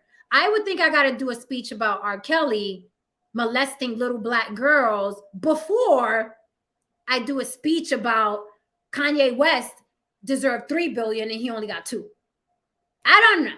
I'm thinking about priorities, and I think that would be a lot more useful in my community, to let little Black girls know they're valuable, to let Black men know they're not going to get away with it because they're going to get blasted nationwide, versus sitting down and fucking talking about Kyrie Irving and fucking Kanye West, who aren't doing shit for the community. Like, yeah, do they give out turkeys on Thanksgiving? I'm sure they do. Do they break off $50,000 for somebody's funeral GoFundMe? I'm sure they do. But in the grand scheme, I would think it's more important to protect little Black girls versus complaining about these Jewish contracts everybody keeps talking about. Because to me, the Jewish problem is that's the fucking boss. That's how the boss works. No different than you're going to listen to Farrakhan. No one's walking into Farrakhan's office and saying, you're going to do it how I see fit. I mean, the idea alone is absurd. So why would people think that you're going to go work for a Jewish man that owns everything? You're going to tell him how he's going to do business. So that's the only thing I don't like about religion in general. They pick and choose, right? What's an abomination. They pick and choose. The preacher fucking the congregation. Well, the Lord's gonna forgive him. We got to uphold the preacher. The Lord gonna forgive him, and Jesus been said, and only God could judge, right? Because it's the preacher, right? But R. Kelly molested her, and it's hey, you know what I mean? So it's like it just makes it look real janky, like, right? Well, let me say this in relationship to those other two brothers. I have not spoken to them directly on that issue, so I can't speak fully on that. I don't know if they were fully on code in relationship to the R. Kelly scenario. I know that that R. Kelly has gone to the minister for counseling, but in relationship to what is the official word, I don't have a command on what that is, but I could easily reach out to one of the two that you're speaking of. I don't even think I know the other one that you're speaking of, but not everybody always. You know him. I'll tell you who it is later. No, I know one that you spoke to, but I don't know. No, you know both of them. You know both of them. Okay, so I would like to have a conversation with them in relationship to that. But again, parsing out so much that the minister has said in relationship to, defending your brothers and standing in the face of our open enemy in relationship to that, and not taking a position with the enemy. A lot of times, sometimes individuals take that aspect too far. Other times the minister, chooses to not publicly address an issue and chooses to privately address an issue. And I've known of different scenarios that have taken place where an individual may have done some public display of something, and it got approached and addressed in a more private scenario, and not standing out there pointing out, everybody's issue. So it's just a lot. Some of it's circumstantial, and it's just something that it would have to be addressed case by case. There are principles that we have in relationship to standing in defense of our community, but there's a phrase that is said in the nation, definitely in the New York mosque where I've spent some time in. It's like, we are right together, but you wrong by yourself. And that's a reality a lot of times that we exist under as members of the nation. So I wouldn't see that we're just standing in defense and hiding everybody's shame. Well, that sounds to me, but doesn't that say a lot? Where to me that's very telling, right? Because you can take that two different ways. You're wrong. We're right together, but you're wrong alone. Was that the saying? You're wrong by yourself, but yes. You're wrong by yourself, but we're right together.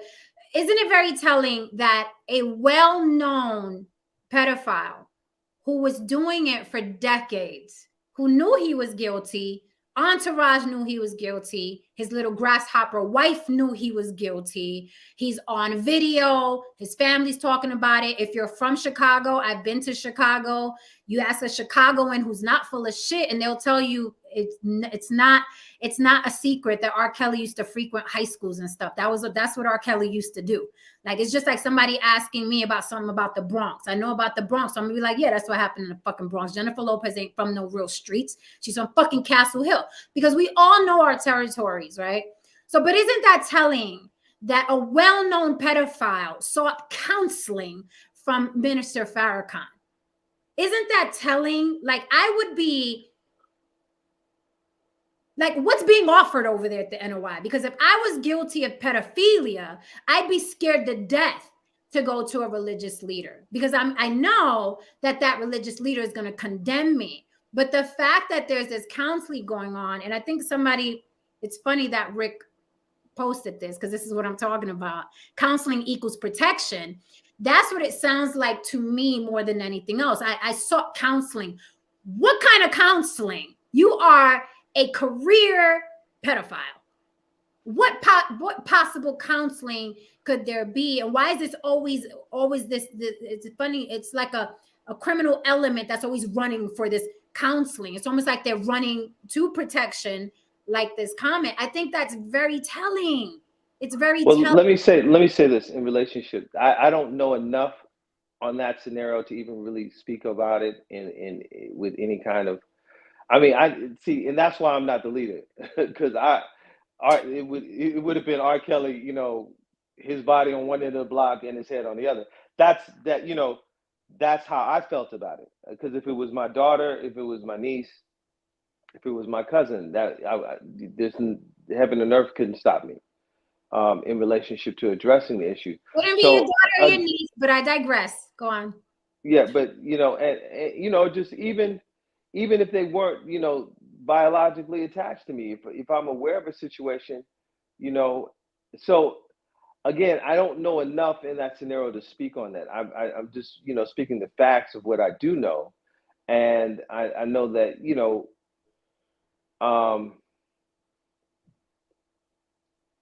like I said, I don't know enough to even going deep in the weeds. I would just be speculating. So it'd be ridiculous for me to speak on it. We appreciate your answers because I did say I was going to put you in the hot seat, but it's stuff that I see and I'm just like, what the fuck is this about? Like even in prison, the worst place a human being can be, even in prison, if a pedophile walks through that fucking gate, he's on borrowed time.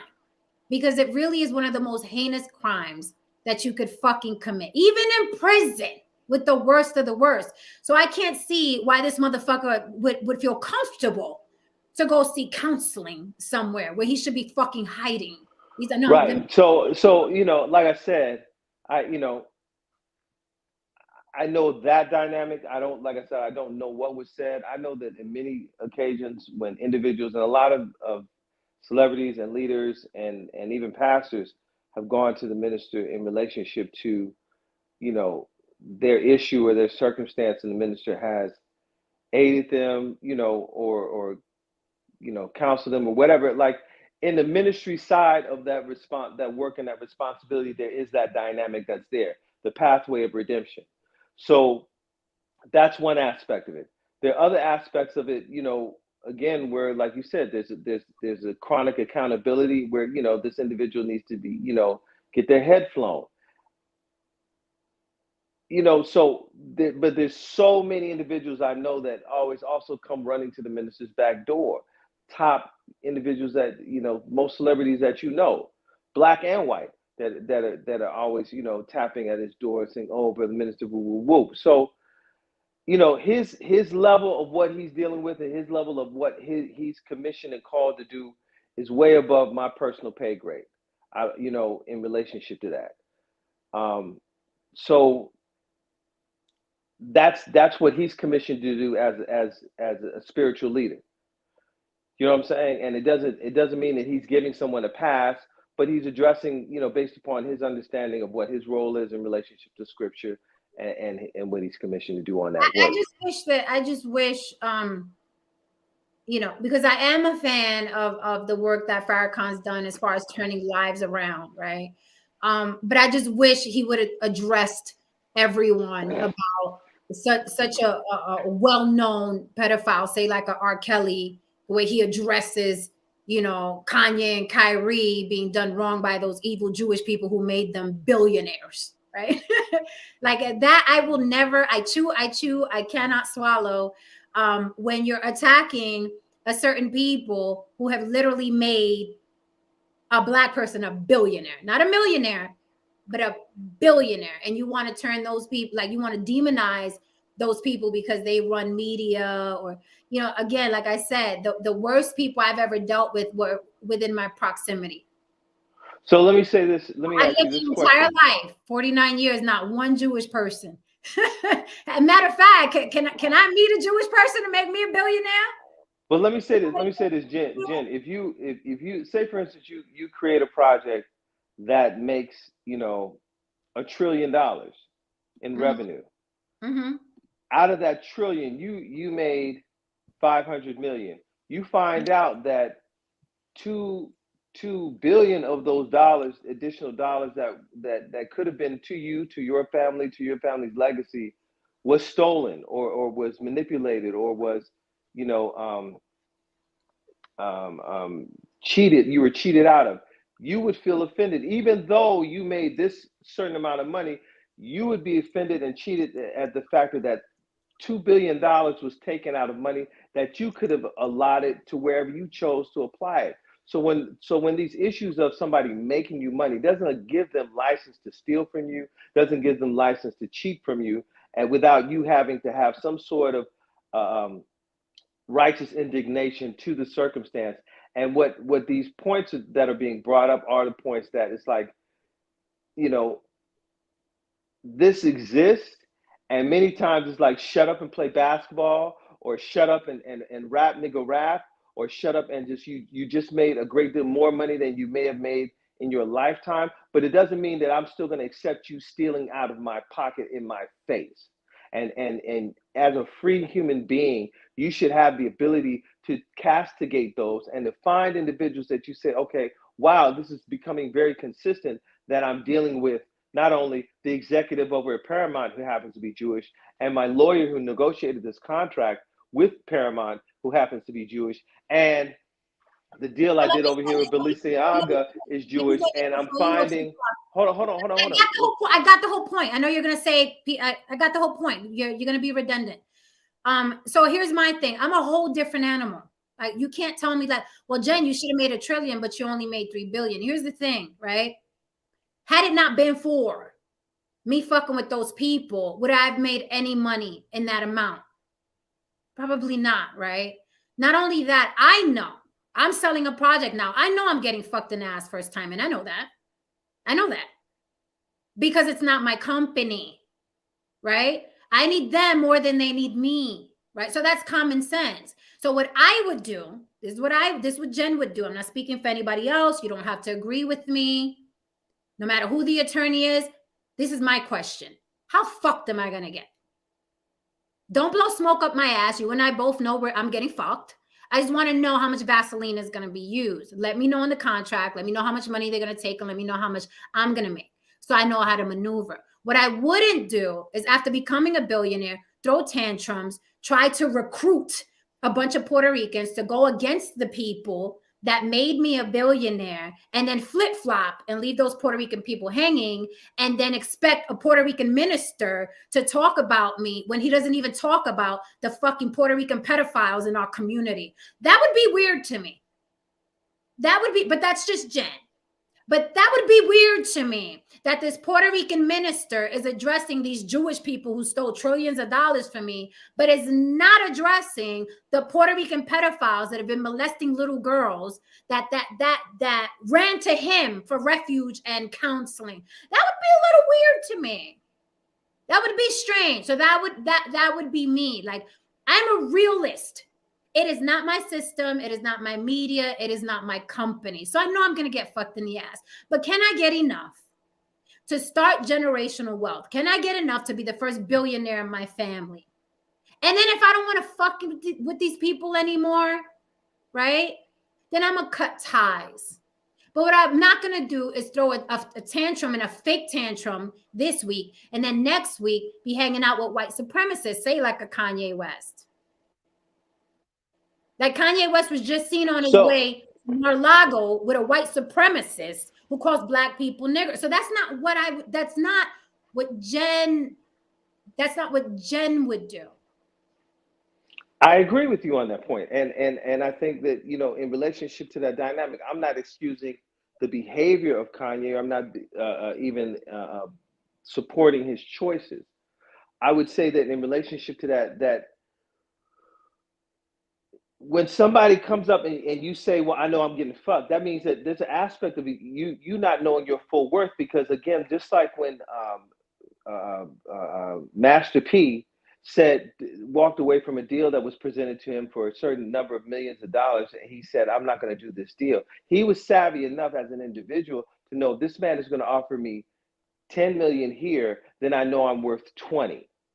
And that was a strong intellectual decision, and that was something that if he hadn't shared it, individuals who may have been in a very, for lack of a better term, a hole like mine that says, well, I'm just going to get fucked, that I'm going to get this money that's going to get me up to a next level. But actually, your true value is greater. If you know that you as an artist, Jen, is based upon your fan base, is going to bring this company to, and they're going to pay you 200 million, you know that they're making double that money off of you. So now you say, you know what? I'm bringing something to the table that has considerable value. Let me pause you. I got it. I got it. So Master P obviously had a big enough following where he had leverage and he didn't need them. So salute to Master P. But if, again, did you eat the steak? Judge Judy says that a lot. When people come in and be like, he owes me. Judge Judy asks, did you eat the steak? Okay, you ate the fucking steak. Why are you here complaining? You ate the fucking steak. So salute to Master P and all the people that say, I'm not going to the white man. I'm going to sell this shit out the trunk of my car until I get to where I'm going. The issue I have with the Kanyes and the Kyries, they get in bed with the Jewish. They get in bed with the white people. And then they complain about not being fucked the way they were getting fucked before. You're not fucking me like you used to. It used to feel good before. It doesn't feel good anymore. That's the issue I have. And then they try to recruit the community who's not going to get dime one of them billions. That's the issue I have. That's the issue I have. So if Jen has the leverage, right, to where I don't need that Jewish company and I don't need that white man, then fuck everybody, I'm going to do me.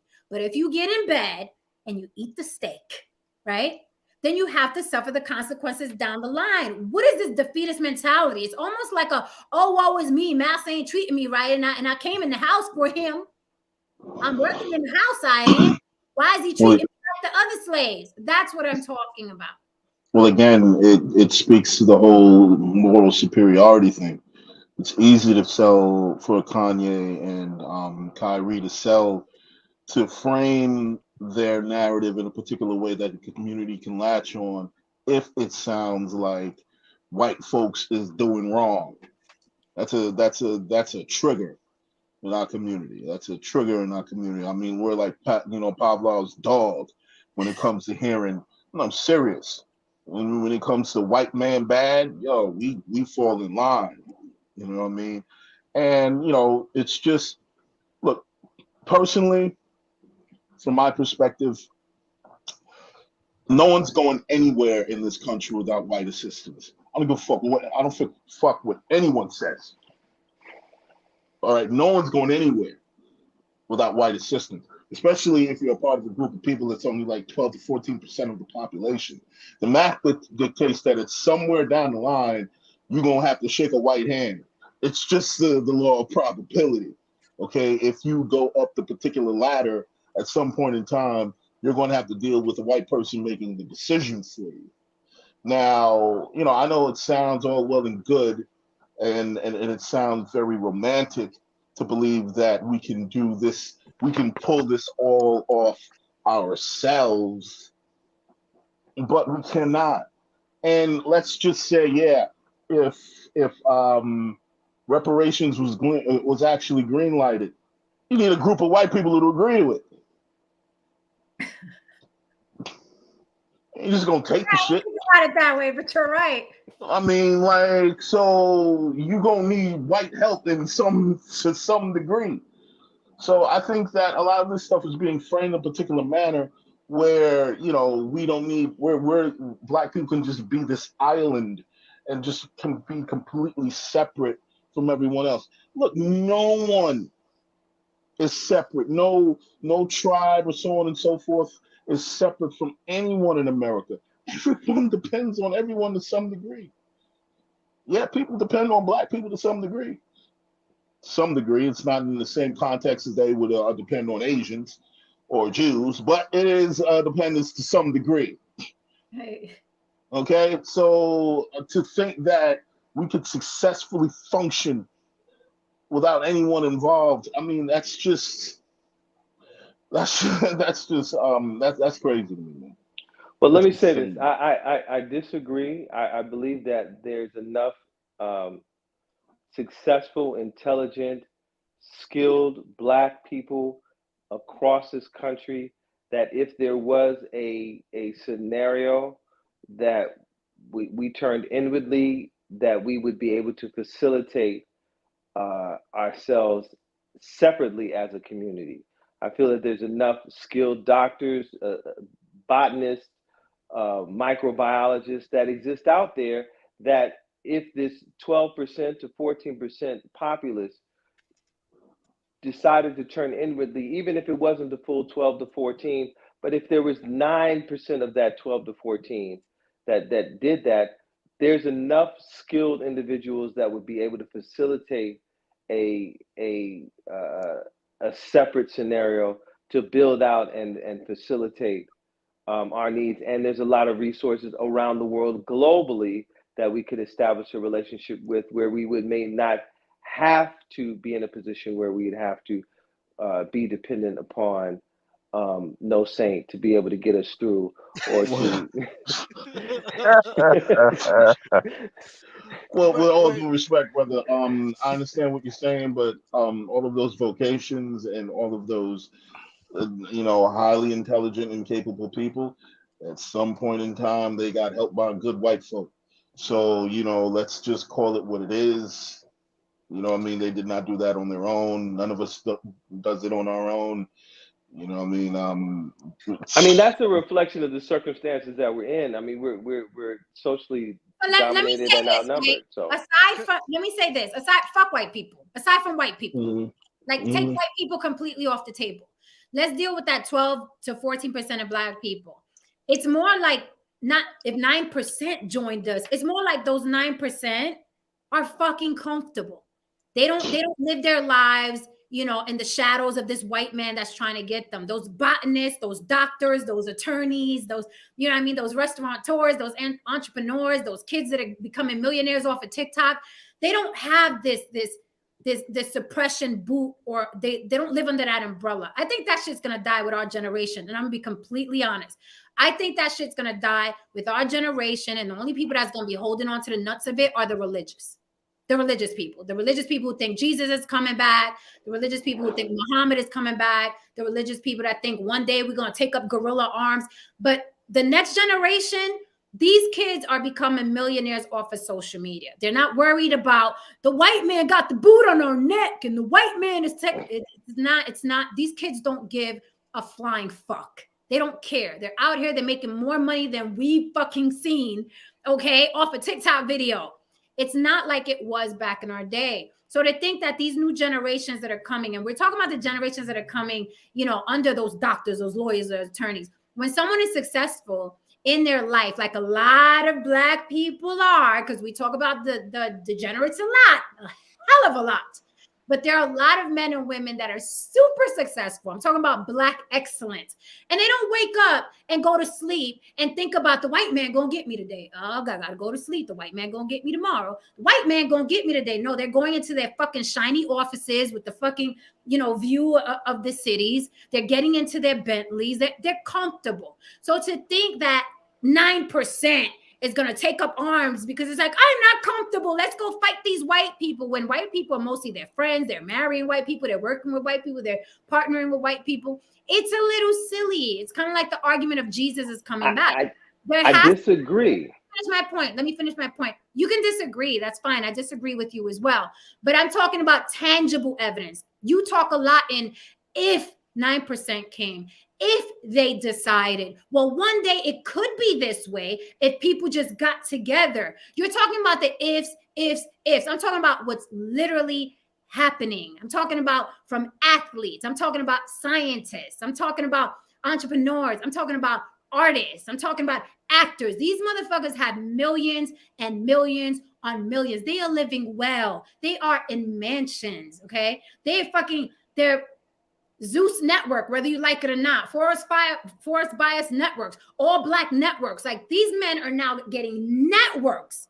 So it's getting better and better and better. But again, that demographic, the older people, well, you know, the white man got his boot on our neck. Meanwhile, Zeus is almost $1 billion network.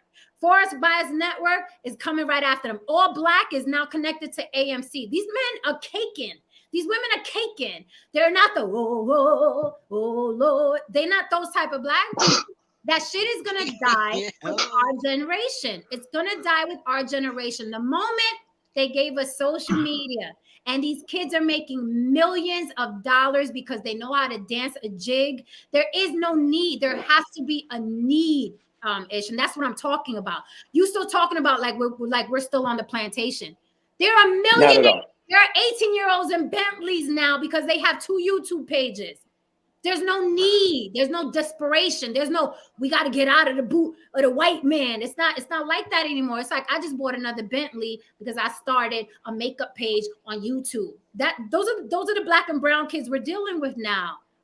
That's what I'm saying. It's unrealistic. It's not only is it unrealistic, it's not necessary. There's no need. There's no need. If I'm 18 years old and I could start a makeup page or 2 and make $1 million, the fuck I care about, the white man down to get it. They're not thinking like that anymore. They're just not. These kids are not thinking like that anymore. I will say this, man. If they decided, if we all decided to get together, if they decided to, no, listen, I'm gonna start another YouTube page. Y'all keep super chatting me. Y'all keep coming over here to see me. I'm good. Fuck a white man. Take the white man off the table. Take him off the table. Look, listen. I was telling somebody the other day, if I got into a fight with the 20-year-old me, I'd have shot me. Damn. And seriously, I'd have shot me. I'm not getting into any kind of physical. I'm not getting into a physical fight with the 20-year-old version of me because he had nothing. He was sleeping on his mama's fucking couch. Yeah, you know what I mean? He was running around with girls, you know what I mean? He was broke. You know, he was desperate. He was all these kinds of things. He was a number of things. I paid $2,000 in taxes. Taxes, okay? That is a completely different guy. You know what I mean? You know, if I get into an argument with the 20-year-old version of me, I'm like, hey man, what's wrong with this guy? Hey young man, you don't really have to go down this route. We can have a conversation. You know what I mean? In his mind, he's from one of the poorest, states, areas of the state, you know what I mean, in New York. It's a completely different mindset. Now that guy is the guy you can get to say, fuck Whitey. That's the guy you go and grab and say, hey, we gonna sit on this front line right here. And when these motherfuckers come out the bushes, you shoot. You got it. You know what I mean? Because, hey, he's got nothing else going on for him. And his Saturday nights ain't necessarily booked. You know what I mean? This guy is going to be like, I don't know. You know, I got Netflix going on. I got the whole Chicago PD thing happening on Wednesday. I don't know if I can show up, man. I don't know. I'll text you, though. I got football. It's a bad month. It's a bad month. You know what I mean? And when you I remember one of my favorite franchises, and Jen laughs at this franchise, and I love it, is Rocky. She always laughs at the fact that I think it's a brilliant franchise. I fucking love Rocky. Anyway, the third movie when he actually fights Clubber Lang, Mickey tells him essentially that, you can't fight this guy because he'll fuck you up. You know what I mean? He's a bruiser. Stu's hungry. And he's basically told him, you ain't been hungry since you got that belt. He basically told him the worst thing happened to you that can ever happen to a fighter, and that's you got civilized. And that's what happened to white people. What happened to black people? We got civilized and comfortable, and a lot of the effects of the black bourgeois went and seeped more and more, and the black blue collar element that used to run rampant back in the 50s and 60s, that shit is gone. That shit's gone. And you're underestimating the power of social media, Right. right? Putting everybody in a drunk stupor. People used to Mm-hmm. be activists. They used to be outside and now they're like, I'm just Oh gonna yeah. post about how angry that white girl made me. I'm just gonna record this, Karen, and when I post it, I'm gonna get 50,000 likes. Very good point. That's the No, new folks activist. was The our act- generation was really out there. Like yeah, our generation was out there. the activist is no longer the girl where that white lady in Walmart is gonna come up and call you nigga and she's gonna punch her in the mouth. That's not the activist. This is the new That's right. activist. What you call me, a Karen? What you call me? That's the new activist. We're underestimating the power of social media. And I gotta disagree with CC. He said you're speaking on a very small percentage of Black folks. I don't know how many people you follow or that follow you, but I'm on Instagram, Facebook, and YouTube. There is nothing but Black and brown youth making money hand over fist without a fucking skill or a fucking college degree to their name. Making money hand over fist without a fucking college degree to their name. There's all they got, that camera right there. And they're making money hand over fist. As Well, far I'm as gonna say something. Sorry. Go ahead, Jim. this comment, meanwhile, these new kids have no clue how politics work out or how it affects them. And that's most definitely going to work against them in the future. I call cap on that too, because the more money you make, the easier it is for you to fuck with politics. You can buy a politician if you're in a certain tax bracket. Absolutely. So while everybody else is, we got to learn how to vote and vote in our interest. The motherfucker with money, be him Black, white, or brown, that No, you gotta know motherfucker, how power what works. politician I got to buy? How much you need? Because No, I need politics. You don't need to know how politics works. Our people need to understand how power works. That's where our people get shit fucked up. We need to understand how power works, and that's going to get you fucked up. And that is what's continuously getting our people fucked up. You see, you think power works on the basis of what's fair and what isn't. There's no such thing as fair when it comes to power. When it comes to power, it's what you got, what you can offer, and if you don't have either, get the fuck out my fucking office. That's what power is. Because guess what? Power can say that. Power can do that. Power only fears one thing: power itself. That's it. And that's why. Go ahead, Lucy. Yeah, I was just gonna say, and I think you kind of alluded to that with last night's conversation about, Israel and when Ish was talking about getting reparations. What can you bring? What can you do for me? Yeah. Of course, because it's like at the end of the day, it's like the streets, man. Come on, man. Let's look at it from a microcosm level. You know what I mean? It's like the streets. If there's some people you can hit and there's some people you don't hit. Or, actually, if you actually do hit that person, you have to be prepared with the consequences that comes along with that. You know what I mean? That's a very minute case of power. There's certain countries that you can fuck with in this world. There's certain countries that you can that you can fool around with. There's certain classes of people that you can do things to. There's other classes of people you can't do. That's why I told Jen. I said, Jen, tell me the last time a Jewish person got accidentally shot by a cop. Tell me the last 5 of them. People just be in denial. People Well, be in denial. This is how I feel, right? I'm gonna ask y'all one question: has the Jewish community ever forgiven that white man for shooting up their synagogue? No. Exactly. Absolutely, man. Exactly. We are too forgiving. If you do something to me, listen, you can talk to me at my funeral. That's how I feel. That's how I operate.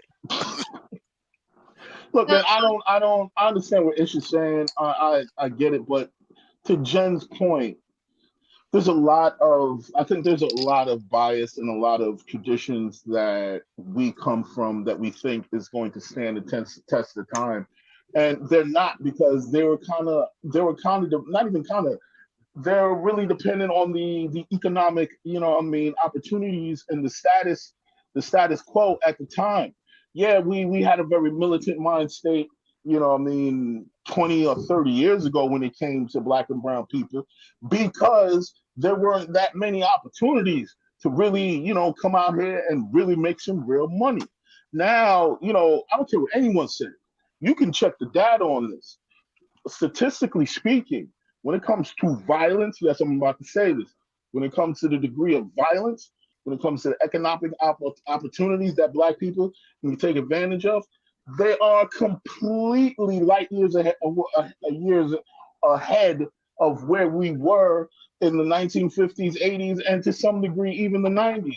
You cannot sit here and tell me that the degree of violence, yes, I understand that on social media, they tend to, magnify certain, killings and so on and so forth. And I'm not saying that they're not important, but you cannot sit here and tell me that the degree of violence in New York or in Chicago or in LA was anywhere near the level of violence it was in the 70s and 80s and even in the 90s. It's not even close, man.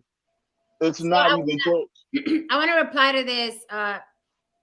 Cece said that's social media. You can't gauge society by that. Social media lies. Come on, that's bullshit. And here's why it's bullshit. And this is why I keep telling people, y'all gonna get left behind. I tell everyone I know within the sound of my voice, like Joanna says, be it my friends or family, start a fucking social media page now. Start it now, because in a couple years, you're gonna fucking regret that you didn't. I promise you. While you sitting there talking about social media lies, I've seen with my own eyes. I've watched these kids, some people I know personally, some I don't, couples that aren't even together, that are pretending to be couples, go from a fucking apartment in a city to a fucking house, to buying their parents a house, to fucking getting endorsements from car companies and major brands. That is real. That is tangible. That is really Pepsi signing off on, can you hold this can of Pepsi when you say whatever the fuck you say? Yeah. You hold it. That is real. Can you hold these? Can you just clean your screen with this Clorox thing? That is fucking real. And those are kids that I've seen. They started with 500 followers, then 1,000, then 1 million, then 2 million, then 3 million. Brands want a reach. And if you are on social media and you have a reach, they will break you off some money. I have seen with my own eyes these kids go from apartments to houses to nice cars to buying their parents' houses. It is real. While y'all are thinking it's fake and it's like that, dude, social media is not true. Yeah, there's a lot of capping going on social media, but there are a lot of people getting paid on social media. And that is why this need for this rebellion against the white man is not going to fucking happen. Even if you think, oh, you only talking about a little bit of the black people that are rich. All right, so let's talk about middle class. Let's talk about guys that just work at the post office and his wife is a teacher. Guess what? They're comfortable too. They're getting their kids through college.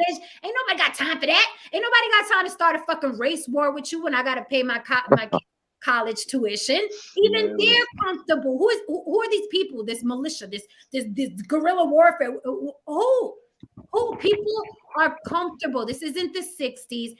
People are comfortable and they're being lulled to a drunken stupor on these machines. And the ones that are not in a drunken stupor are getting fucking paid. And yeah, and what you're saying is, because in my household, I'm pretty much the only one that still watches quote unquote traditional television. Nobody else in my family, they're all on social media. So those advertisers they know this, and they want to get eyes on their product. And like you're saying, the people who are getting this huge following, 2 million people, now it's not Super Bowl numbers, but it's big numbers. And you even see it. It's like, it's so funny. Like I remember like the movies, you used to see like blank brands, right? They weren't real brands of anything. And then Superman came out and they had the Coca-Cola sign that he threw so I see like NFL, because NFL is one of the kind of bulletproof things for TV. Like people need to watch it live. Nobody wants to watch a recording of a game. And you see the coaches, and they got the Coca-Cola sitting up there after the game. They're not taking a sip out of it. It's just sitting there. You know what I mean? So these advertisers, like you're saying, they're looking to get eyeballs, and I'm a dying breed as far as like watching TV. I just noticed that like everybody else is watching. They're either cramming their Netflix, all their, they're streaming. They're streaming all their stuff off Netflix. I don't even remember the last time I watched regular TV. I'm always, what's Netflix, what's Amazon, what's going on Hulu. I don't even know what's on regular TV. Yeah, I watch it, regular TV. So yeah, well, we're old, but like, yeah, for but instance, I do like, both though. I do yeah, both though. But go yeah, ahead. I do too. But I'm just saying, like, I still, but like, say, like these, it used to be, say, back in the old days, right? Johnny Carson, he was like, he got a lot of views. Man, this Mhm. Jimmy Kimmel and Jimmy Fallon, they're not getting a lot, but it's enough to keep them on TV. It's just enough. It's not like the old. That's what I'm saying. It's like And you notice things. everything, but that's happening to everything, even radio. People aren't listening to radio like they You know used why though? to. People are evolving, like everything is changing. And this right here, let me address this real quick. David Johnson says David Johnson has to be in his 50s at least, because his thinking is a little dated. He said, nah, Shaq is rich, but the owner of the team has the real power. No shit, the owner of the team has more money, but Shaq can buy a politician. You are going to pull a lever. You are going to pull a lever. Shaq can buy a politician. That is the power that I'm talking about. Does Shaq have more money than the owner of the NBA? Absolutely fucking not. But Shaq can go grease the palm of a politician. You, sir, you have to pull a lever and keep hope alive. Shaq could just walk in there and be like, how much do you fucking need? Because I need this bill passed. And Okay, Shaq I'm gonna has the tell. connections to even get the billions of dollars. Yeah, So he can I don't get the understand years that. too. Yeah, He he can can get the he, he can years. get that.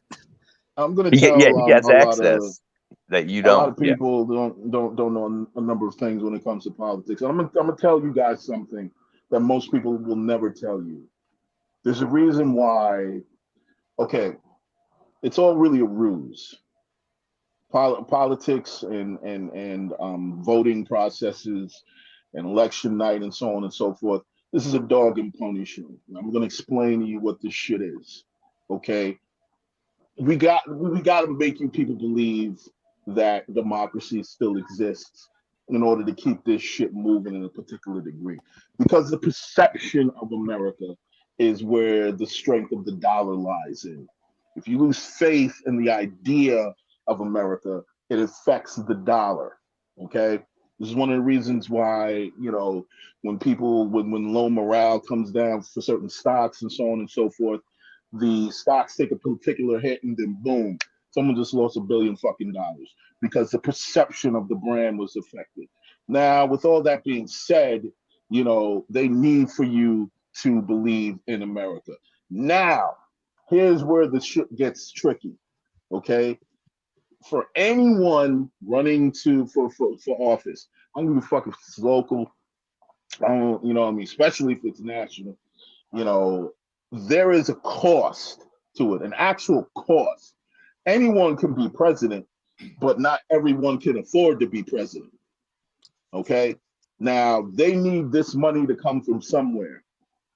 When they tell you these horrible quote unquote things like, oh, Obama is in bed with the banks and he's not for the people. Well, who the fuck do you think is funding his campaign, stupid? Do you think it's you? Do you think you can, can help Obama become president with It was your me. little, I don't know, yeah, with your little 30,000 or 40,000 a year job? Do you think you can put, like, I don't know, $20 aside so Bammy can be president? No, of course he's in bed with the goddamn, banks, because that shit costs money. It costs him going on fucking, Jimmy Kimmel. It costs, the television ad campaigns. It costs a number of people to ensure that his dirty fucking laundry doesn't come to the table. Oh no, there's a team of people to ensure that, well, you can call them crisis management, but there's a team of people to ensure that the brand remains clean and so on. And that shit costs money. And every year and every 5 years, it costs more and more fucking money to be the president of the United States. So guess what? After that person becomes the president, or after that person becomes a governor or whatever the fuck, guess what? The person who funded you and invested in you, they're saying like, okay, time for you to pay me back. Time for you to make sure that this particular, building that I need built here, that's going to cost everyone, I don't know, maybe a good 200,000 jobs gets built. And you're going to do it because I put up what, $5 or $10 million into your campaign, so you're going to do it, or I'm going to make sure that you get crushed. That was my point. David Johnson's like, well, what's changed? The power of control over 500 years. I don't know. 500 years ago, was there a black president? 500 years ago, were you hearing a fucking mogul became a billionaire? Were there this many black billionaires 500 years ago? A lot has fucking changed in fucking 500 years. A lot has changed. And no, Shaq will not end up like Kanye, because Shaq is a lot smarter than Kanye. Kanye is an egotistical, narcissistic fool. That's why he's in the position he is now. So Shaq will not end up like Kanye. Let me tell you what else has changed. Who was talking to our presidential candidate? Was it a girl that graduated Harvard summa cum laude?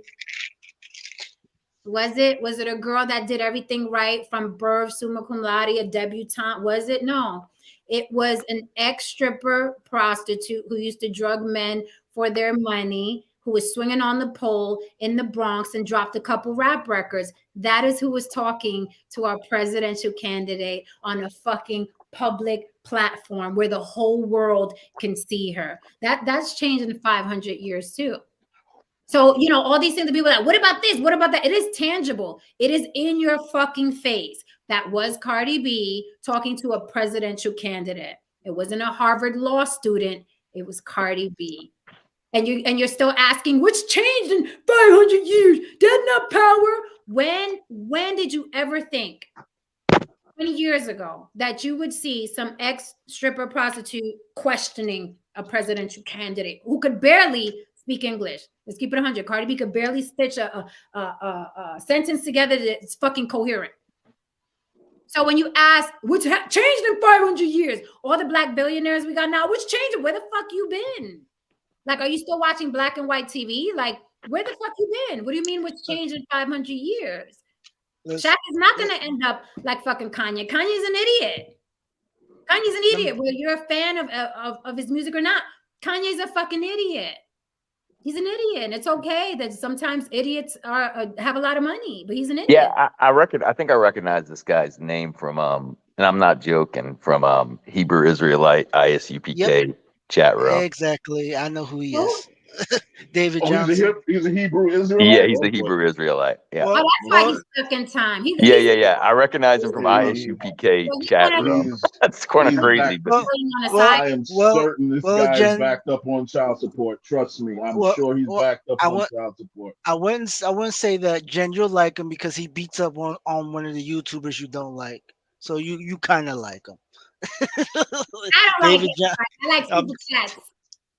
Oh, but you know, look how ignorant. Cece's like, Cardi B, that was just a publicity stunt. They don't care about that broad. They put that girl on a fucking global stage. It doesn't matter if they don't care about her.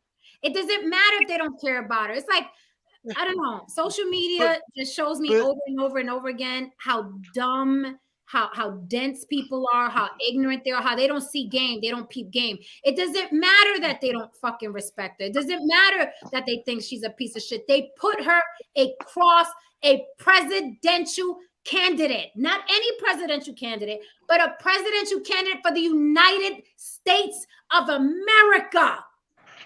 I will say this. States of America. Wait, did he not forget how Diddy was shuckling and buckling for Obama? Yes. I will say this, man. I am not shocked. Every day I realize how I am not shocked why so many of you get fucked over in your romantic relationships. Because you motherfuckers right here, man, you sound like you can't really. You sound like a lot of you can't sound like you can't put a salad together. I mean, it just really sounds. It was just to get votes. It got the fuck. What you mean? It means nothing. It was to get votes. It got the fucking. That's the whole point. The vote. Platform. It made her richer. Like, what part of that don't you understand? It made her richer. So it meant something. If they put you, whatever you look like, whoever you are, whatever life you come from, if they put you across a presidential candidate, it blows up, okay? It's exposure. It's global exposure. It's not just United States of America exposure. It's global exposure because the whole world is watching who's going to be our next president. How can y'all be so fucking dense?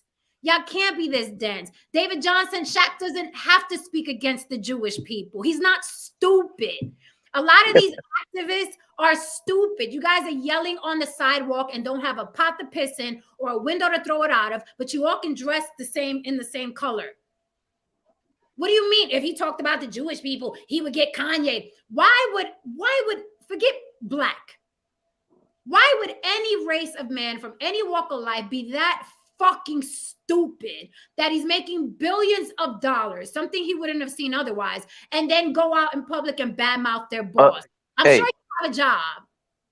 Like, would you badmouth your boss? No, he tucks. Assuming he has a job. Assuming he has a job now. Weird. No, he tucks his fringes under his uniform. But I'm looking at his next. I'm looking at his next comment. So yeah, we all know. I mean, many of us who are in tune and know a little bit about history about Tulsa being bombed by white people, and then he says, "Yes, yeah."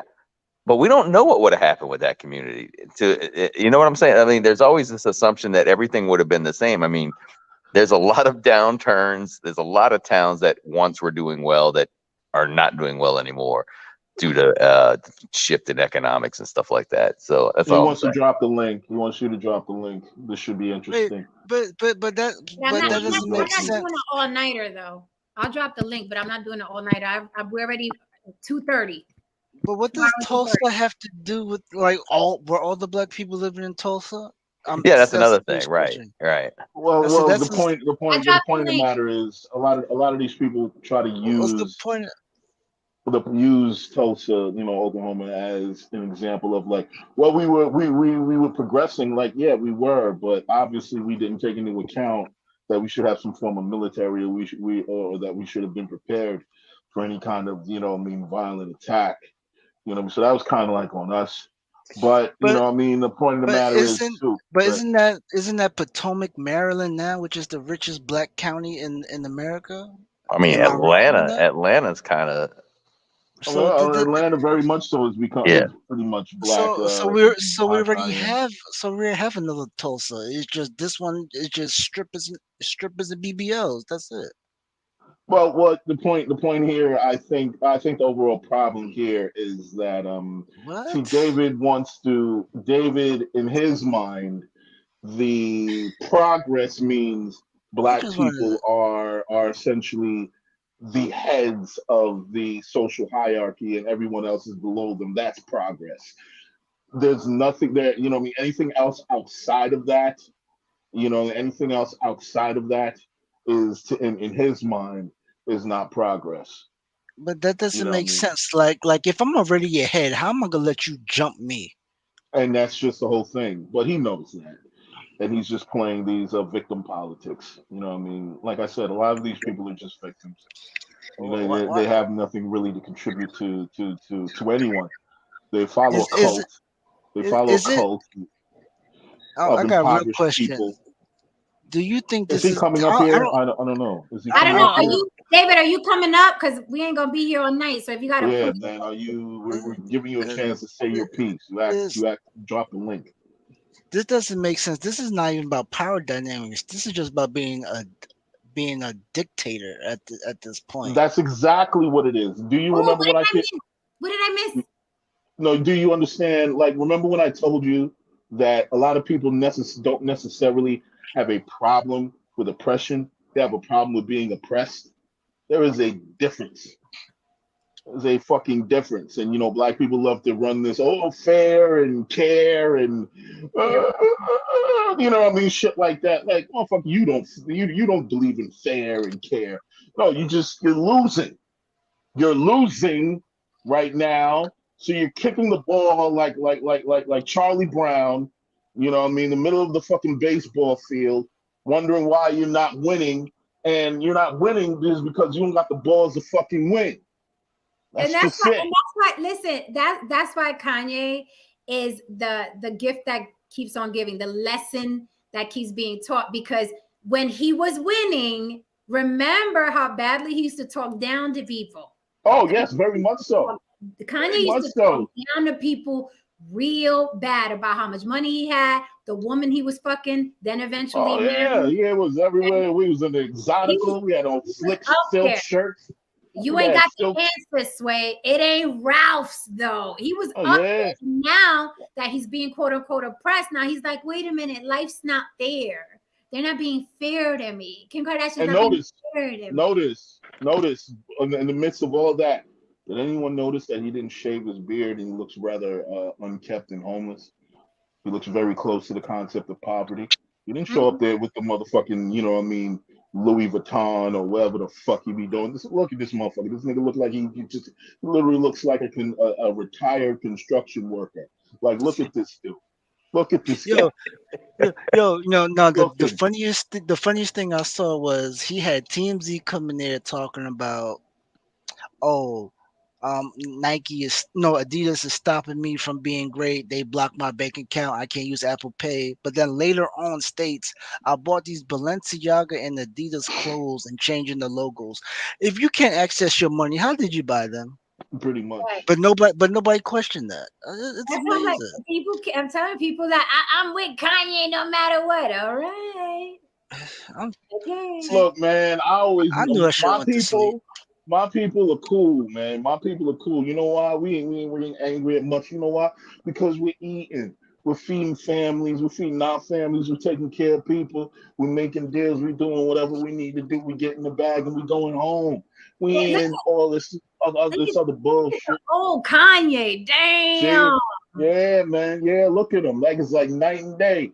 The one looked like a homeless man. The other looked like Eddie Murphy and Raw. You know what I'm saying? Man, the shit was look completely fucking different, man. Trade It in look place. like you bought, well, yo, completely. I got a real question. I think he's not getting rid of Kim because I honestly believe Chris is the one that got him the $1 billion deals. He's not getting those deals anyplace else. Well, he has to let go because she wants to divorce him. He can't Well, hold on, and she's not man, representing him anymore. Kris Jenner is not representing him anymore. No, Hey, Chris and Jenner is not touching that. that's why I think he's never going to touch $1 billion again.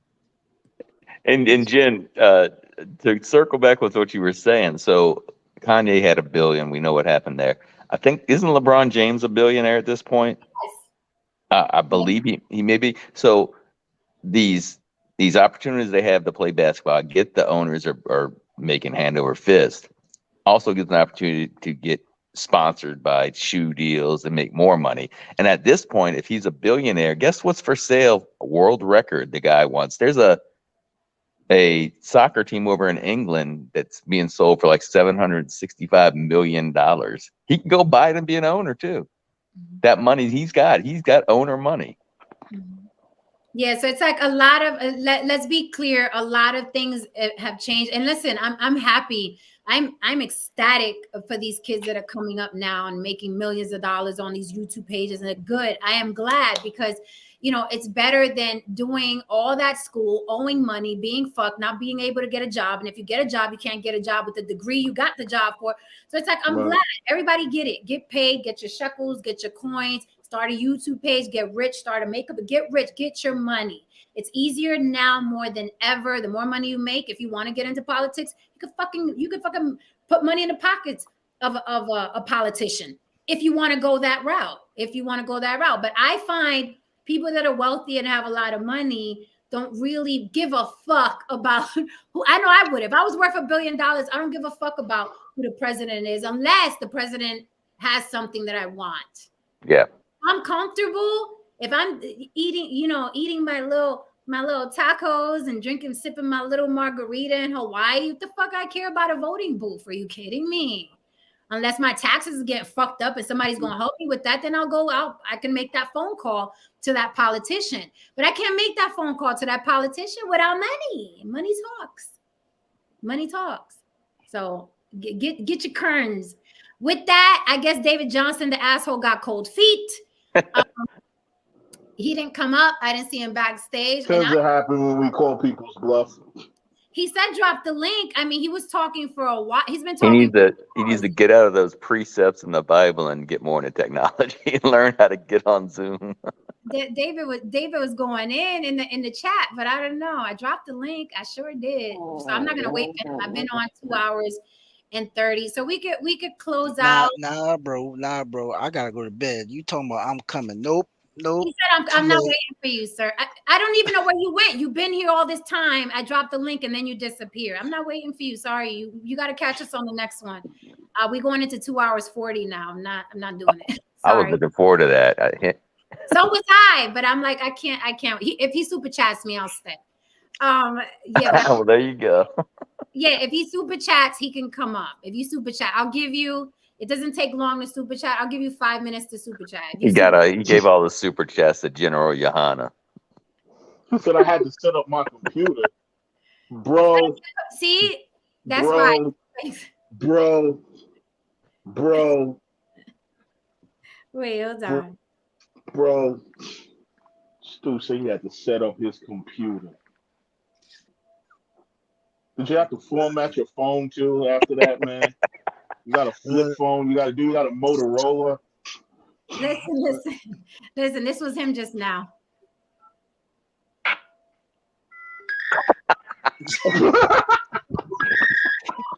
She's so stupid. I hate her, yo. She's an idiot. How about the dot matrix printer too? Probably. Oh my god, bro! He'll be here any minute. Any minute he'll be here. Bro, you find out you got an AOL sign-in name, dude. No, listen. Speaking of AOL, do you remember when you could pick the celebrities to say you got mail? I picked Barry White way back. Off with a proper bang. He said, I look bad in purple. Hold on, let me put you up on the big screen. Thank you guys for being with me on Thanksgiving. I don't celebrate it, but I was like, And thank for everybody who's watching and lurking. I see y'all. You ain't got to subscribe if you don't want to, you little lurking bitches. But can you hit like for me? Thank you. Kristen? Okay. For the toxic people, for the families that had the toxic family members, and for the Hebrew Israelites and the rest of the woke community, you always have something good to say, but no actions. Shut the fuck up. I love you all. Class is dismissed. Bye, guys. Woo! David the asshole came through with the nightcap.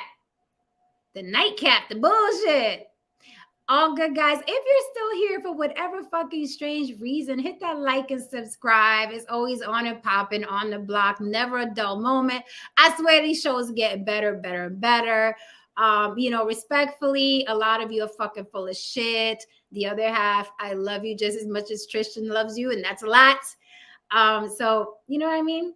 I see y'all soon. We're going to have all kinds of opinions on this bitch. Some of them are going to be ridiculous. Some of them are going to be good. Some of them are going to be fun. Some of them are going to be just for entertainment. Okay? All right. Good night, guys. Get to bed. I know that itis is kicking in. And I will see you here mañana. Don't forget On the Block with Jen at Gmail. If you have a subject for me or a topic you'd like me to cover, and On the Block with Jen on Instagram, On the Block with Jen on TikTok, and On the Block with Jen, Cash App, bitches. I'll see y'all soon. Good night, Veganista. Thank you for everybody who held me down in the chat and everybody who's still watching. Good night, Block babes. Mwah. Go to bed, Tyrone.